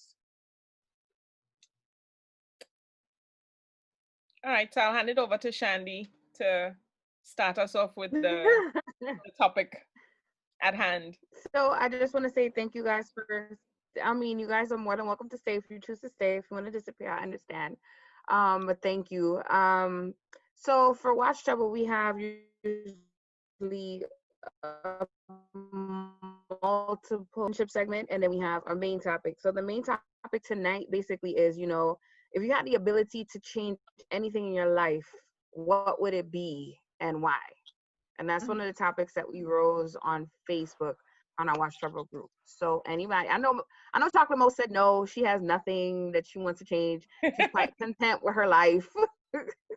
But everybody has something that they wish that they could have changed. But then, when you start to think about it, if you change it, then it's like you wouldn't be where you are now. So, but the field is open. Whoever wants to speak, speak. Unmute, please. That's a tricky one, but thinking about that one, yes. Don't be scared. Chocolate Mo, if you want to speak, because I know you're dying to speak, unmute. I'll start. Y'all can hear me? Okay. Before you start, someone on Facebook is asking, what is the forum about? This is Watch Trouble. We usually have our show on boomstation.net. So we're on Zoom talking live. Shandy just explained to everyone what the topic is. Is there any change that you would, anything different that you would do with your life that you did before? Yeah, if you had the ability to change your past, what would you change and why? So DJ Dazzle said he was going to start us off. Go ahead, Dazzle. Good night to everybody in the room. Good night. Good night. I am the male voice of the Watch Trouble crew. I've been MIA for a while, but got to join my 2 lovely red ladies tonight, Aww. If I could change one thing, and I think this is the only thing I would ever live to say that I would change, is not taking the time to realize where I am and being more frustrated of where I'm not. I've been in certain places doing certain things for a long time, and then to take a step back and realize that I'm still I'm young, I'm still at this age, I'm still doing this. Sometimes being in a place for so long, you lose track of how far you really are, and not how far away you are from certain opportunities in certain places. So I would say if I could do something again, it would be to take some of the stress off of myself in life, period, and just live for those particular moments versus having those moments pass me and not really appreciating those moments. I like that. That's a good one. Anyone else? That's what I'm saying. Red face. It's a little different for me. I realized that since this whole quarantine COVID thing, I've changed a few things about myself already. But one of the things that I can say that I wish I probably would have changed is not jumping at different opportunities that I had. Things that have come my way. I realize these days, or just in general, if you want to be a certain place, you can't always turn down different opportunities. Sometimes you have to jump at certain things. Sometimes you have to be ready and willing to squeeze the trigger when the time is right. You know, you can't sit back and really look at the things that have passed you, but at the end of the day, you know, if it makes you better as a person to say, you know what, moving forward, I'm going to jump at these opportunities. I'm going to do this. I'm going to do that, you know, differently, so that, you know, you never know what can come out of something, you know.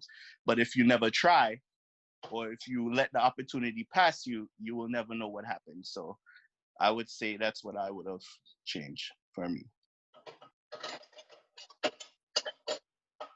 Is Chocolate Mo there? Because I know she was desperate to say something. Yeah, she's here. No, Say I'm something. not desperate to say nothing. I mean, me personally, I mean, in life, I feel like, you know, everything shapes you. So I personally live without regrets, you know? So for every, whether it was negative, positive, it was a learning experience, learning lesson. So me personally, no, there's nothing that I would change, because everything just, it either makes you stronger. To me, it made me better.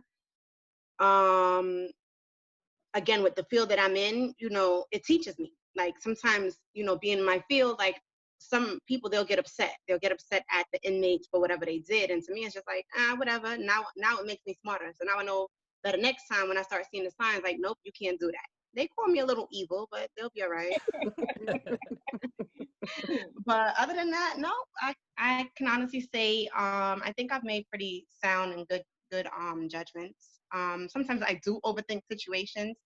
So as Dazzle said, sometimes, you know, Dazzle and Redface, sometimes by overthinking situations, you probably lose out, but whatever. I don't know about it, so I'll be A-okay. But that's about it. I wanted to hear Azaryah. Now we give you enough time to think. And you really sitting there like you're thinking real hard, man. Like Yo, and making up the whole you gotta meditate, man, hard. All right. All right. I know everything that happens for a reason, and situations reveal who you are to you. So, what I would like to change is, whatever comes your way, if you didn't learn from a mistake or a situation, the ability to learn from it and move forward. I think that is what I would change. Can you elaborate a little bit more on that?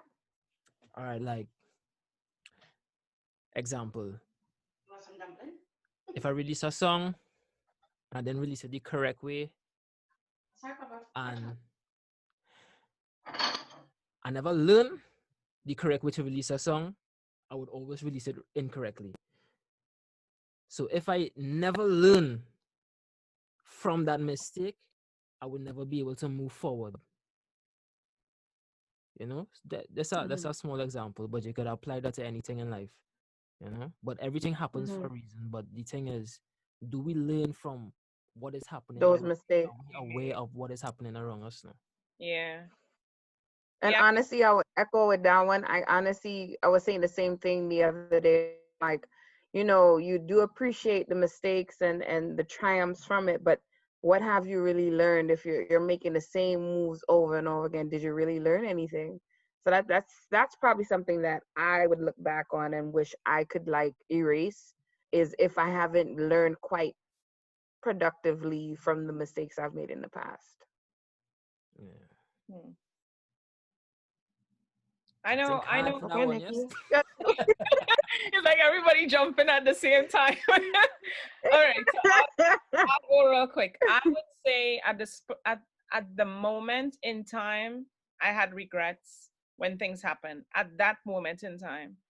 But I always look back, let's say the next day, and say, you know what, this happened because I was supposed to learn from it, or I'll never do this again, or this made me stronger. So now at this present time, I'm like, whatever I experience, yeah, maybe I'll cry about it at that time, or I'll sulk about it, or, you know, I'll say, well, this person is just doing this and that, or this person just used me or whatever. But I always say things happen for a reason. People come into your life for different reasons, for a lifetime, just to teach you certain situations that you probably shouldn't be in, and you just probably wasn't knowledgeable at that time, you know.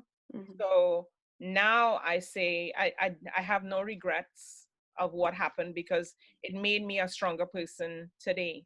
And I look back now, like when my grandmother or my dad used to say, you'd say the same thing that I'm telling you to your kids. I see now why older people say the things they say, and why they're so, how should I say? They're very strong-minded, knowledgeable. Yeah, they're very wise. Wise is the word. They're very wise because they've experienced certain things. And I have a son and a daughter. And if my daughter comes and say, Mom, you know, I'm doing XYZ, I could see right through it, because I know I've been there. And I can say, don't play me, because I've been there. You just come out and tell me what it is. Because you see the facial expressions, you see the mannerisms, just like when you deal in business, you've been through that before. You've been through the bullshit before. So you know when somebody's lying to you, you know when somebody's basically telling you the truth, and, you know, so forth. So I always say everything happened for a reason, and whatever happened in the past is like you'd learn from it, and it makes you stronger. Shiloh, Judgment, Kristen, say something, anything. Well, I mean, with me, I would definitely say, not really a regret though, but it's more of a, I would say, decision-wise. Certain decisions, especially like when, you know, I was back in the Virgin Islands, you know, younger, working and stuff like that. You're young, you know, you got cars, all your friends, music, spending all this crazy money on cars and music. So the vision really wasn't there as to like what to do with certain finances, you know. So it's like I was more just focused on just having a good time spending all that money into cars. But now that I've gotten older and wiser and understand certain logistics and more importance and value of life, then I'm making better decision with, you know, what I'm doing with my actual finances and stuff like that right now.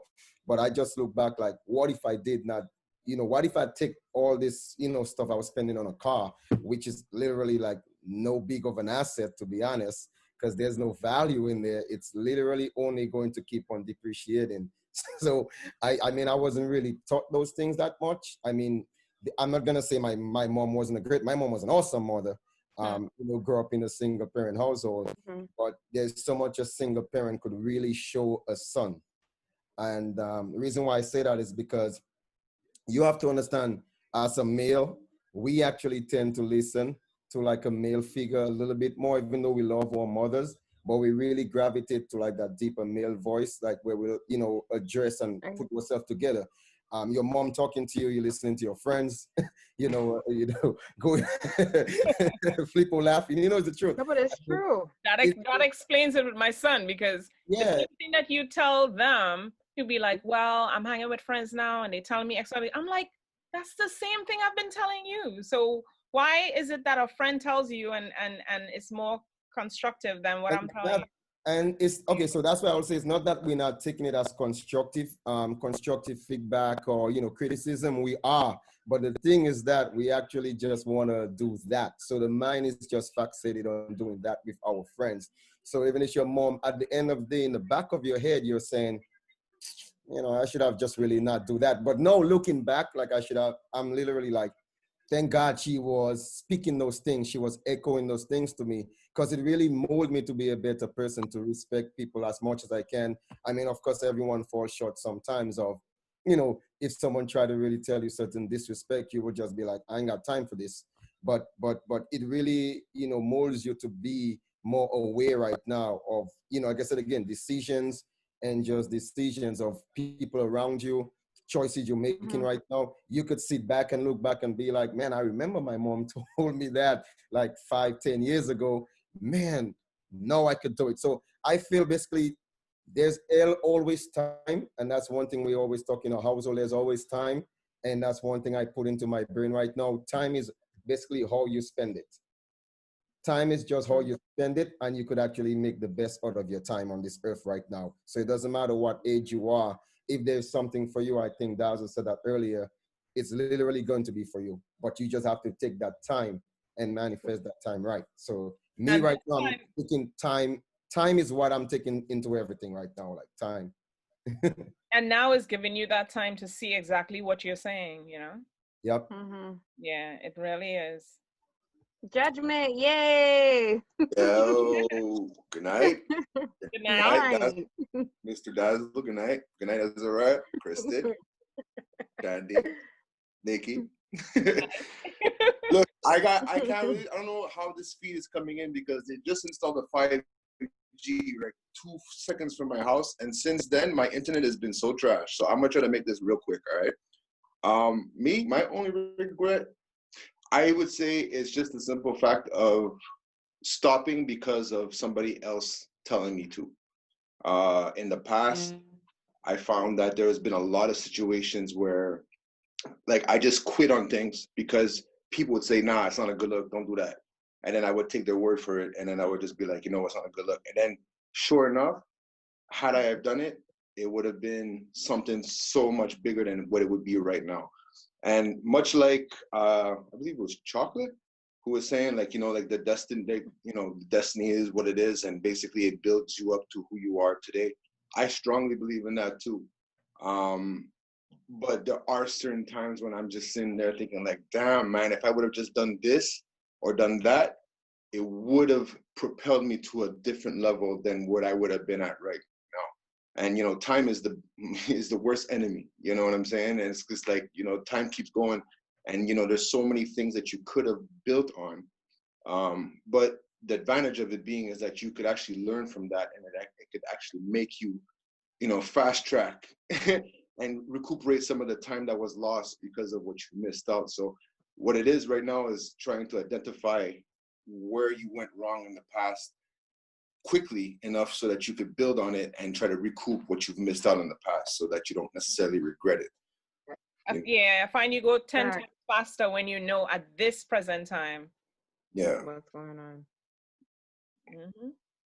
Mo, that's would you like to take a stab?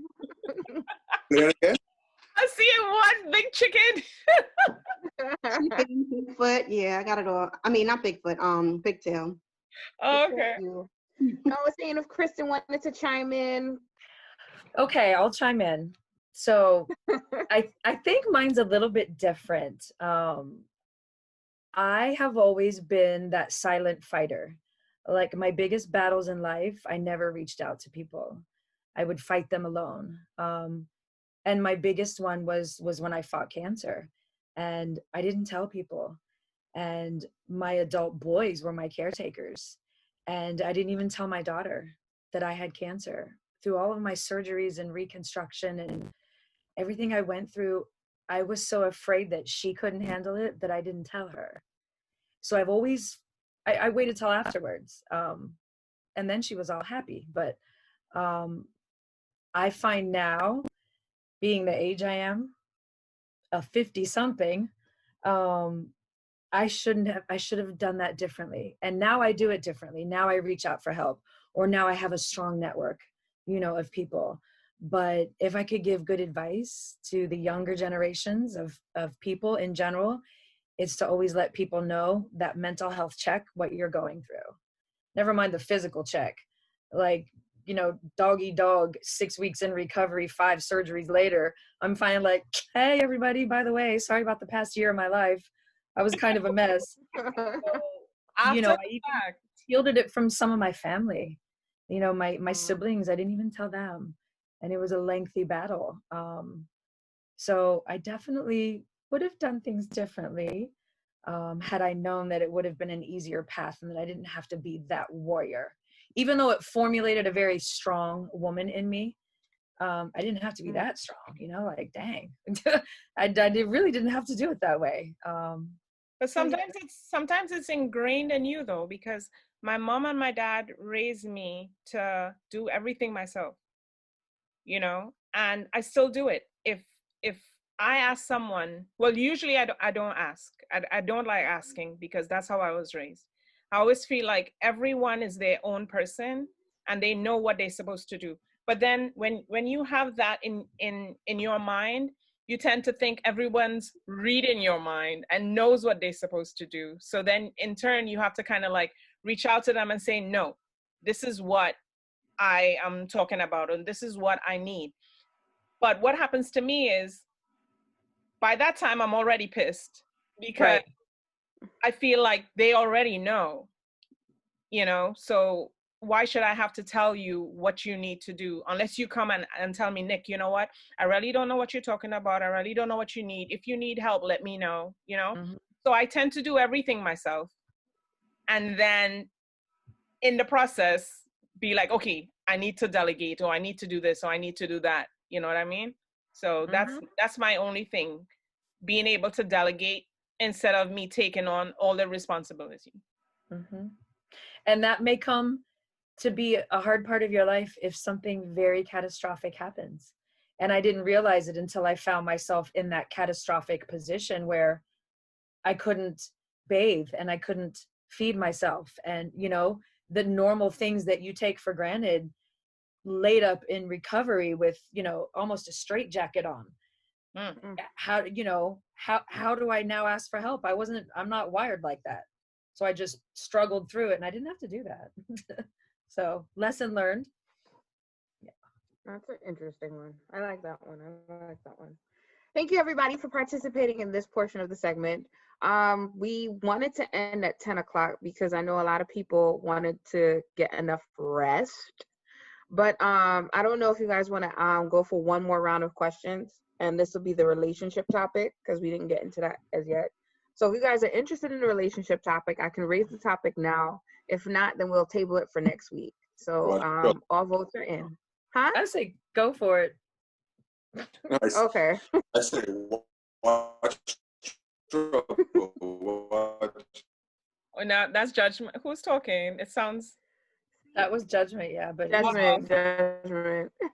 But before we go on, I just want to say thank you to Kristen and Azaryah for, you know, agreeing to come to this interview. I mean, it was really supposed to be like 15 minutes, 20 minutes, but the conversation, I mean, it's something that continues. It's on and on, you know, because we're all in the entertainment industry. So, I mean, just like I told the other artists, you're always welcome to come back on and discuss what we've been discussing and reaching out to us, and, you know, any questions that you may have that we could put out there so people could probably ask you questions and you can answer those questions as well. But I want to thank both of you for coming on this forum and speaking at length about your lifestyle and what you go through. And hopefully both of you could communicate with each other, reach out to each other, and see what could happen from there. But thank you a lot. Definitely.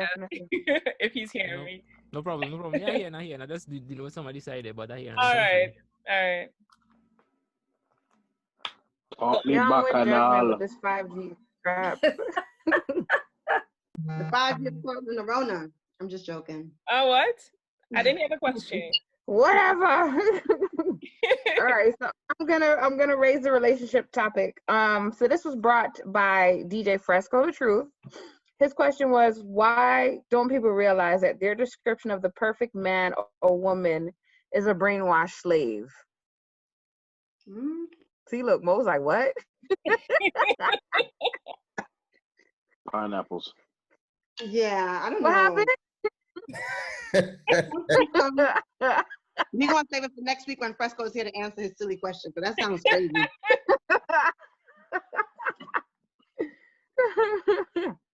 So it was that one, and then there was another one in regards to sexting. Sexting and edit. Is it wrong to sext when you're in a relationship? Sext somebody else or receive it? Is it wrong to receive a sext message from somebody else when you're in a relationship? Even though you didn't request it, but you know, some people like to just, you know, show themselves. Is it wrong to accept it? I mean, are we married? What? Are we married? If we're not married, I mean. Married is kind of like being in a committed relationship. Oh, okay. But how could you hold somebody responsible for what somebody else sends you? Like, I mean, all right, perfect example. As women, right? I already can attest to it, but I've heard multiple stories of women saying that, in their DMs, they just happen to see a image that's not of PG-13 caliber. Let's put it like that. Mm-hmm. How can your significant other hold you responsible for somebody sending you that? I mean, Because in it's a not form, like it comes like you're entertaining it. Because why would you send a dick pic at random or a pussy pic at random? But in real life, it really does happen sometimes. damn, Shandy. I just tried to keep it so politically correct. But Watch Chubble. I mean, Bacalao. I can't hold my significant other responsible for that. It's not like she's going and posting send dick pics here. It's not, it's not like that. Like, you got some guys that, they might not come from the same type of, cloth that we as men in this room may come from, with lyrics and all them kind of things. They ain't got no lyrics. So they just shooting their shot the best way they could shoot their shot. I mean, bro, I can't. Sorry. Hold on a second. So you're saying if a man sends a buddy like this to your girl, you ain't gonna feel away? I'm not gonna be mad at her for it. You ain't gonna feel away? Yeah, I'm gonna feel away. Like, that's disrespectful directly towards me, but for the purpose of her, I can't hold her. I can't be upset with her because she received a picture. Now, if she's entertaining a conversation after receiving the picture, that's a different question. But if it's just a random, then I can't be mad with her because she got a inbox or a text or something. Of course, I can't be mad with her for that. But like you said, if she get a picture and there is conversation or prior or after, then yeah, that's a different story. But just to get a random message, then yeah, I can't really hold that against her. Judgment as a man, how many times have you just got a random picture? Well, I wouldn't know, bro. I wouldn't know because men don't sext, bro. Yeah, whatever. Men don't sext, bro. I don't know what Whatever. Black men don't cheat. Black men don't cheat. Whatever. We don't horn, bro. No horn anywhere here, bro. Yeah, speak for yourself. Well, the most annoying is the unfavorable sized ones, and they do tend to do that. Like, do you see what you look like? Like, why would you send that? And they be so proud of it. I'm just saying, and they be so proud of it. So that is like the most annoying. Granted, I don't want to see it, but then when it's really nothing to look at, it's kind of annoying. All right, Mo, we don't need to get specific here. No, let's get specific though. Like, what's like the no, really? No, we're not getting specific, please. Are you serious? I need to know, like, what's the border, like, You really don't want to know. You really don't want us getting into this conversation. I agree. I don't want to know. I don't want to get into this because conversation. I'm sorry, but size matters, so let's just leave it at that. I mean, there's that, and then there's some that are just generally ugly. Like, I keep getting one that's just ugly, and I'm just like, why do you keep sending this to me? Well, it's a bit offensive. Like, I'm offended because it's ugly. I don't know. It's something worth getting upset because then you have to wonder, are you entertaining? Like, why would somebody just send a random pic of that? There's like, what conversation are you having for them to just feel so liberated to share such activities? Right. And so that's something that really comes to mind. Like, I don't know how many guys, DJs. Is Azaryah still here? He left. Like, Azaryah, you're an artist.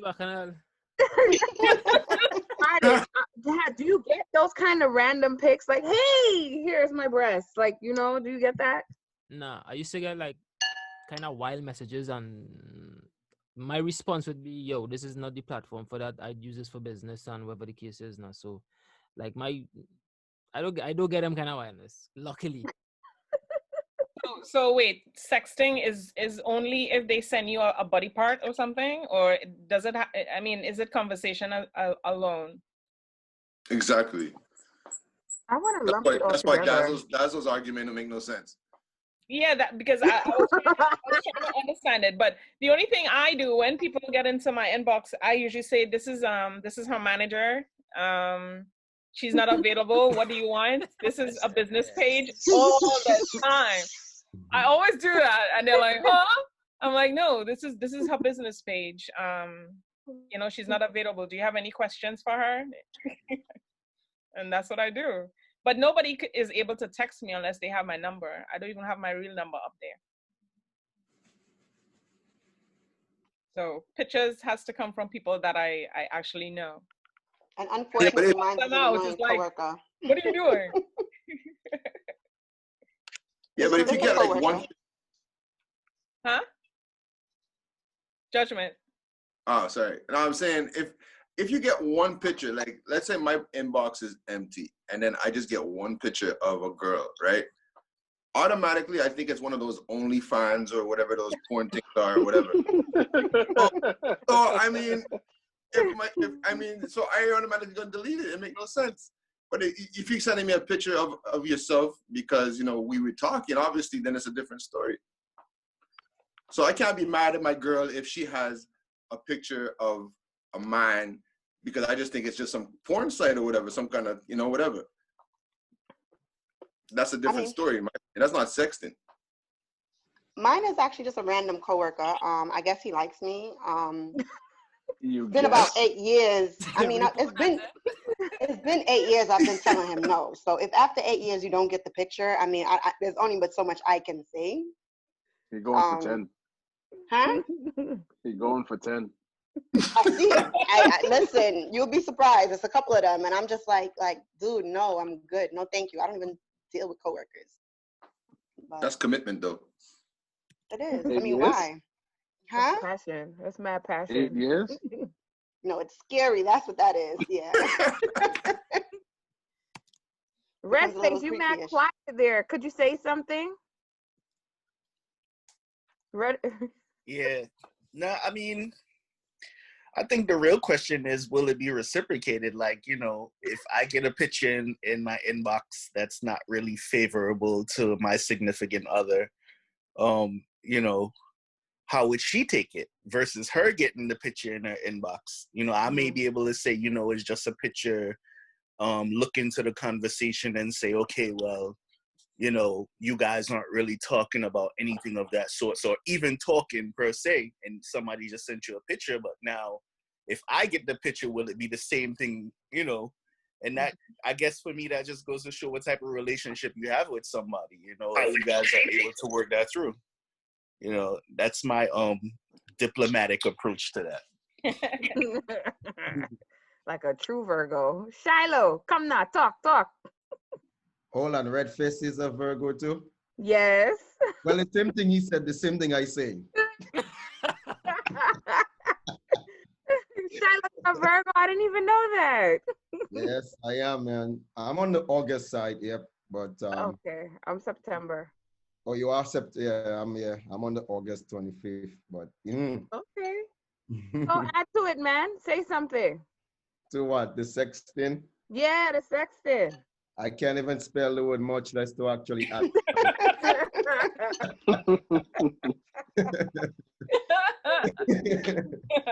But I mean, listen, man, sometimes, you know, certain things could just get, you know, I would just say maybe misspoken certain ways.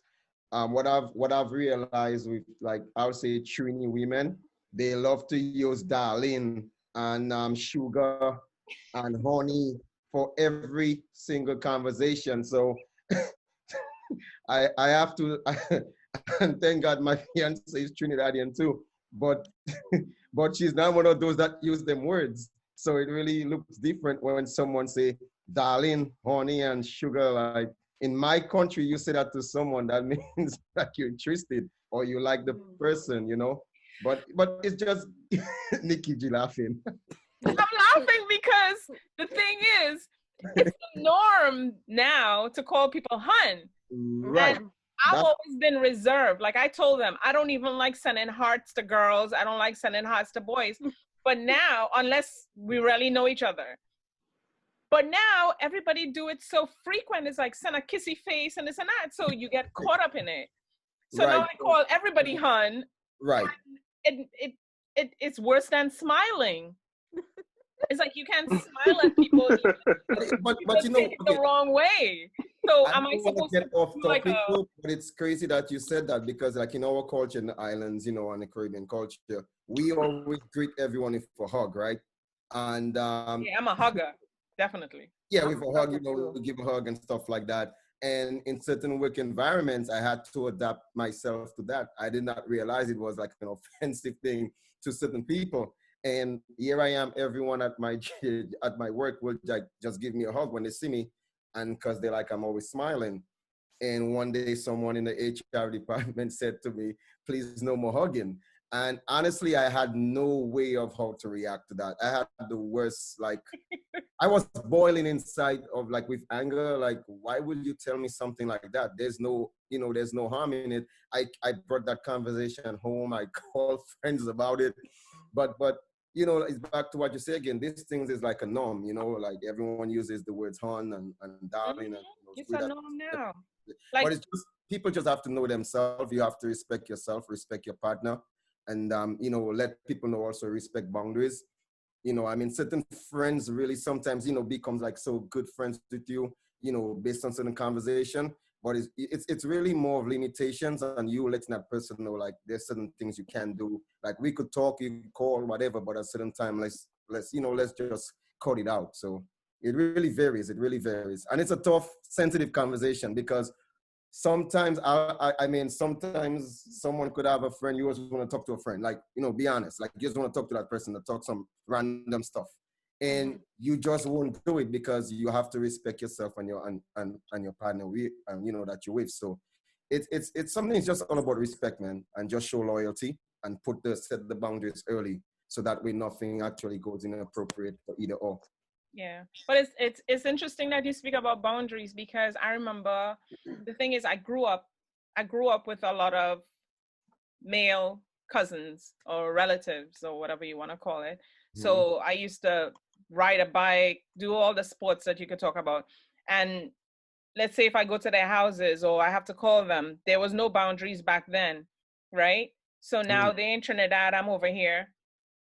And both of them got married, but I'm still with the mentality where I could call them anytime I want. Until one day someone got on the phone, it's like, you know, he's married, you can't call him at this hour. And I'm like, you know, but I'm used to being open with them, being, you know, even my friends right now, it's like, I'm very open and cheerful and thing, until you tell me, you know what, Nick, you can't sit on me anymore. You look a certain way. You know, you're giving me ideas or whatever the case may be, and then I pull back. But I'm a very friendly person to people who understand it's not that type of party. You know what I mean? So basically, in the long and short of this whole situation here, knowing your boundaries, knowing your partner, and understanding each other in the end. Yeah. Yeah. Yeah, once you're dating someone, that's probably why I shouldn't say don't have boundaries, but I have boundaries when it comes to other people.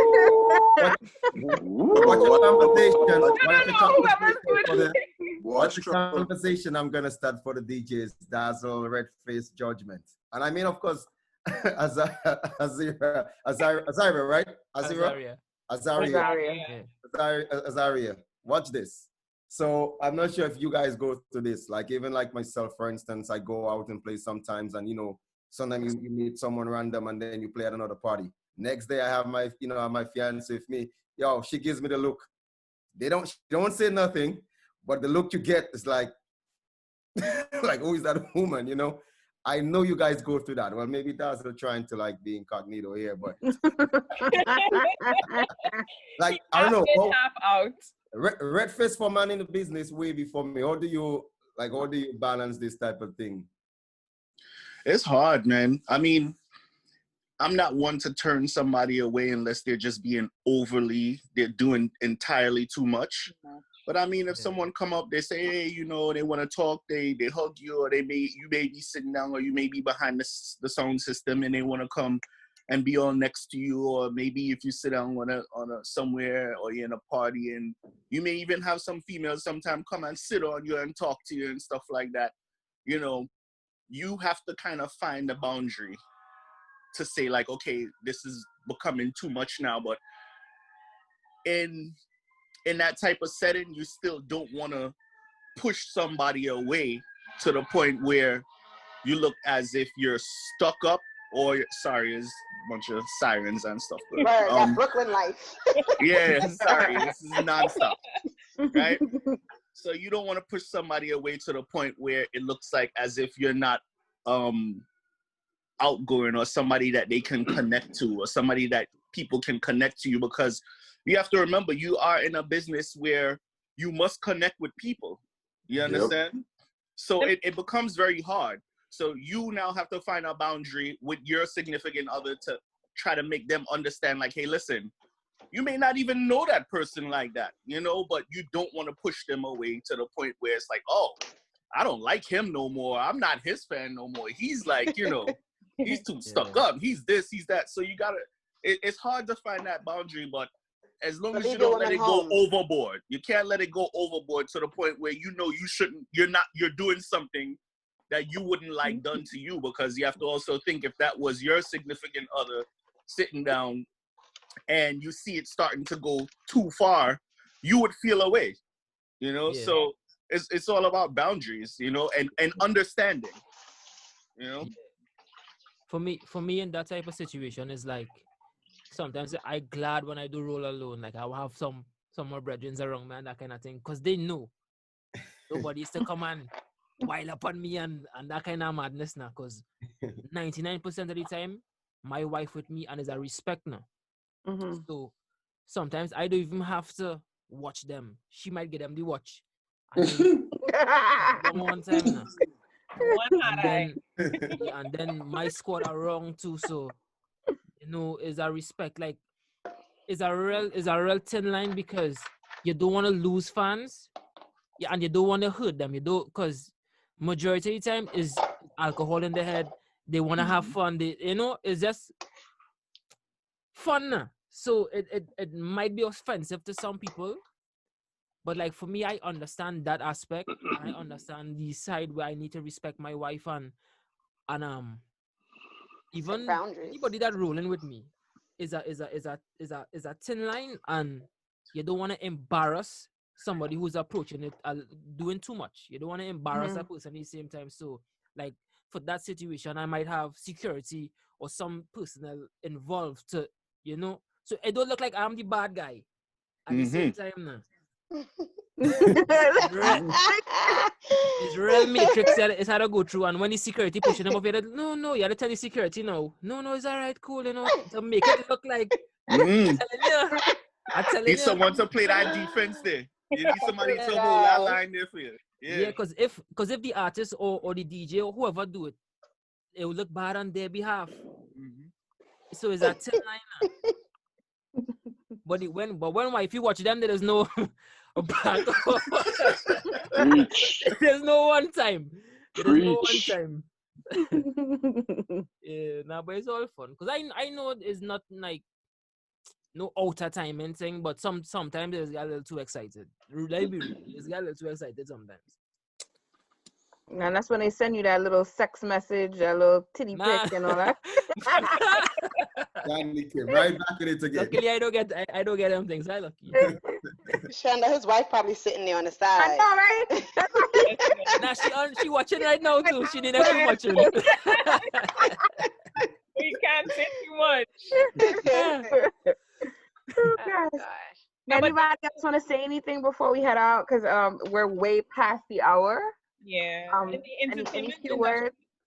in the entertainment industry, I think it's harder. Just like how Redface and Azaryah was saying, you know, you don't want to make your fans feel away. But I would say as a photographer, you have to make people feel away because you don't want people jamming on you and moving around on you while you're doing your job. And I'm just saying, I've been through that, and it's annoying. And That's then a nasty feeling. And sometimes people just don't know boundaries. Sometimes you have to let them know the boundaries. And as a female in the industry, I remember when you know, my boyfriend at that time, he was like, Nick, I can't go out with you when you do these type of jobs because everywhere you go, people know you, people are calling you, people are pulling you, people are, you know, I don't have people pull me, but the thing is, as a photographer per se, it's like people tapping on your shoulder, people turning you around, people will probably want to take pictures with you, stuff like that, you know, so you can't push them off in that sense. But then when you're trying to do your job and somebody's behind you trying to dance on you, then you know you have to have that type of boundary, if even if the person's with you or not, you know what I mean? So for me, I would say I played very well. In public, you know, like going out places and being in that scenario. I'm a very lively, fun, comical, interactive person. But if you ever catch me like on the side by myself, I'm a very reserved person. The reason why I like to have fun, period. But the reason why I like to go to that extent on the outside is that sometimes if your energy is bigger than what a person is bringing to you, it kind of humbles them in a way. So like for me, if I'm out and I'm partying and I'm having fun or whatever, people just like, oh, he's a cool guy. You know, if I decide to take off my shirt and wring it around my head, people just look to it as entertainment versus feeling like they could run up on you and, you know, bother you out of your comfort in a corner chilling. Like, you know, I've noticed that it works in that aspect, because I've been places where I just play the cut, I'm chilling, I'm cool, and I got my people around me. And then like what Flip will say, woman, let's just watch. And then the wife, you gotta get them the cut eye. And then you gotta do some explanation after of who that was, even though you don't know who it is. Versus if I'm out having fun with big energy, people just look over and it's like, oh, he's a cool person. Maybe I'll say hi. And it's actually more of a cordial interaction going forward. So I kind of been playing it that way for a little while now, because it just cuts all the extra drama afterwards. You know, like legitly, I wouldn't say I'm the most popular person in the world, but there is times where like people walk up to me, hey, I haven't seen you in so long. And God knows I don't know who that person is. I don't know where that person came from. But then you gotta sit there and you gotta be like, yeah, you know, it's been such a long time. You know, how long has it been? And just, you know, just put up the conversation, make them feel special, and let them go their way. And then afterwards, you're stuck trying to figure out, like, yo, do I really know this person, or is it just they think they know me? You know, like, I don't know. It's sticky. You just gotta know how to play the exterior to it to cut all that sideline. Because I'll be honest, that's the most annoying thing I would say for me. Like going out and playing parties, and you get people that might just follow you on social media one day, and you completely forget about them, and then they just up and, hey, how are you? And it's like, damn, I really don't know who you are. I don't even remember who you are on social media.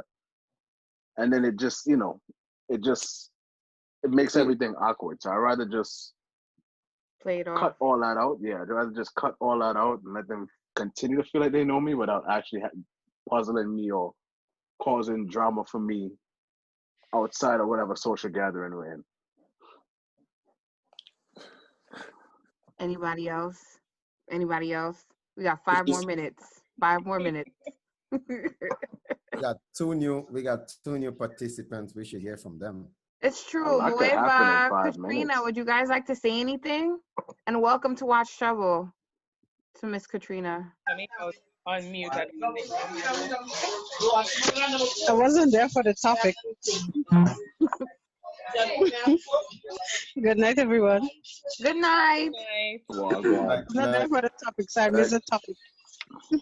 Okay, so basically it started out with the topic of sexting where, you know, you get sexual messages and all that stuff, and it could be a nude as well. You know, how would you feel if your significant other had that in their inbox without your knowledge? That's one. And then it veered off to boundaries, you know, people not knowing their boundaries, and how do you implement boundaries on the outskirts so people know, you know, look, this is my circle, you can't get in there. Don't touch me, don't kiss me, don't send me blow kisses, don't call me hun, don't call me darling, don't call me none of that. Sunday blow kisses, what kind of life you live in?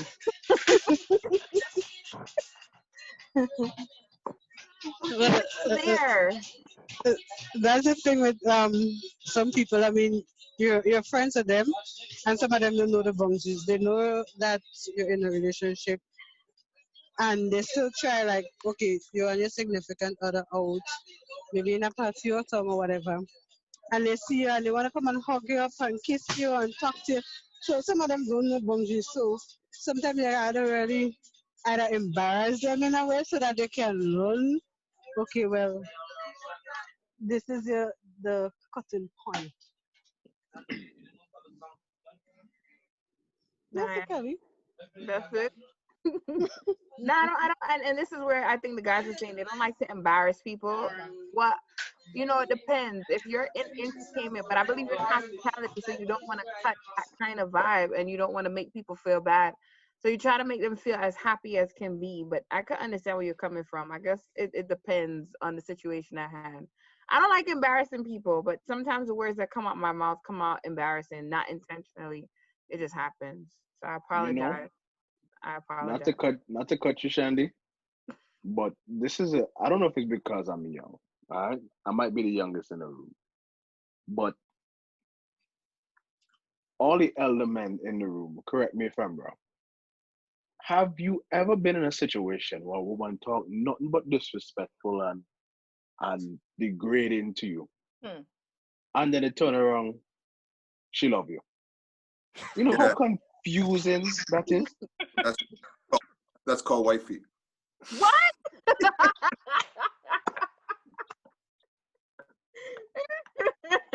I'm playing. No way I said that's called what. I'm not sure if that's the wifey part, but I mean, Dazzle, my question is though, what triggered them to have this type of degrading, like, you know, wording towards you? There gotta be something that you're missing, to tell us, man. Like, bro, I don't know. Listen, it's not just one female. It's multiple females, and like I've had this experience multiple times, and it's like, you know, we might be joking, or you know, I'm kicking it with somebody, and it's their friend, and they're like, "Move over, don't touch me," and then at the end of the night, the same friend that introduced me to that particular rude person is like, "Yo, she wants your number." Exactly. Because they're jealous. That's what it is. It's a jealousy thing. But how am I supposed to? Giving her any attention. What type of conversation are we supposed to have after? That sounds a little crazy, you know. Yeah. That sounds like a kind of crazy vibes. Bipolar. Run, brother, run. Run. Run. Listen, I ain't gonna lie. A majority of the time, guess who it is? The person you end up dating. No, red woman. Oh my gosh. Good night, everybody. You had to go there. Bounce. Mute his mic. You're horrible. Red woman talk. I just want to say, because my computer is about to die, I did not walk with my charger. Shame on me. I just want to say good night to everybody, just in case I get cut. It is now 10:29 anyway, and I know last week we went all the way to 11 o'clock. 11, yeah. Yes, 11 o'clock, and some people actually have to go out. We have essential workers in the group here that have to go out to work, so I want to respect their time as well. To Azaryah, to Kristen, thank you so much, as Nikki stated, for being here. We truly appreciated it. Thank you for everybody who stayed on the panel to discuss and talk with us. And I think Nikki and I have agreed going forward, this will be our time until we go back on the radio. So every Wednesday from 8 p.m. to 10 p.m., quote, quote, will be Watch Chubble. So, we just want to applaud you. Shiloh, thank you for sharing it on Facebook, because I didn't know we were live on Facebook too. Yeah, thank you. I curse potty words, so excuse me to everybody for my potty words. But, thank you to everybody. I will keep saying that, and I appreciate all the love you guys give us. So keep it locked, just in case I get cut, because I got 5 minutes left on my computer. Yeah, thank you guys. I'll just make it short and, Kristen, thank you so much. I'm going to unmute you guys so you guys could, or you could unmute yourself. Yeah, thank you. I mean, if you guys had anything else real quick within the 5 minutes that you wanted to let everyone know. Okay. Somebody wanted to say something, I guess, in patois. Anything brief that you wanted to say, you could let us know before we end. We have like 3 minutes again. I'm moving to Trinidad this summer, so they can go ahead and open the borders. Wow. Okay. Trying to get there. All the best. All the best. Why Trinidad? Have you been to St. Vincent? Why Trinidad? I have a husband to be waiting for me. I'm getting married. Okay, wow. That's fired. Listen, nice, Kristen congratulations. has a good investment in Trinidad, man. That's where she has to go, And I met him on the road, so it's nice. Nice. Azaryah, any last words? What parting words, I should say, not last words. Parting words. Thanks for having me. I kind of like this panel vibes, it's our vibes. Just a quick note. In the next couple of months, I'm going to take a little break from music, and for some personal reasons. But for my fans, I'm going to release an EP and some little special projects hidden. They'll come out one by one. But for the most part, all is well. Just need to take this little break to deal with certain things, and we'll be back soon. Awesome. Looking forward to I have a confession to make before I go. I really like the name Flippo. I loved it. It was easier for me. Very catchy. Especially when I'm on the radio. I could be like, yeah, this one from Flippo. And I'll be like, wait, is that what? It will grow. In time, it will grow. Thanks for our dub plate, though. It was very nice. Yes, very nice. Thank you. We appreciate it. Our DJ Dazzle is there with the shorts on. Yeah. We saw the shorts, Dazzle. No, you're good. We're good. We're just joking. Listen, I play all dub plates, yeah? Yeah, man. All Anytime only what dub plates, just link me in. Once I'm in studio, I'll cut it and send it for you. Full vibes with me. Nice. Huh? I already linked with man I0, so I will reason I need something too. So. All right, good vibes. Come on. Oh. All right, so Shandy's computer died. Anyone has anything else to say before we stop the live? Oh, she's back. More bacchanal. Well, I hope everyone's good during this quarantine time. Just make sure you guys stay safe, whoever's out there, whoever's working at this point in time. I mean, I haven't really been out like that. I'm working from home, but I hope everybody is safe and sound and your families are doing well. Yeah. Yeah, man. Yeah, Nice I'm gonna vibes, send you nice away. vibes. Same here, man. Same for everybody, man. So yeah, be blessed, all right? Bless. Thank you all. Nice to meet everybody. Stay safe. Have a good night. Guys, good night. Thank you. Bye. Good night. Bye.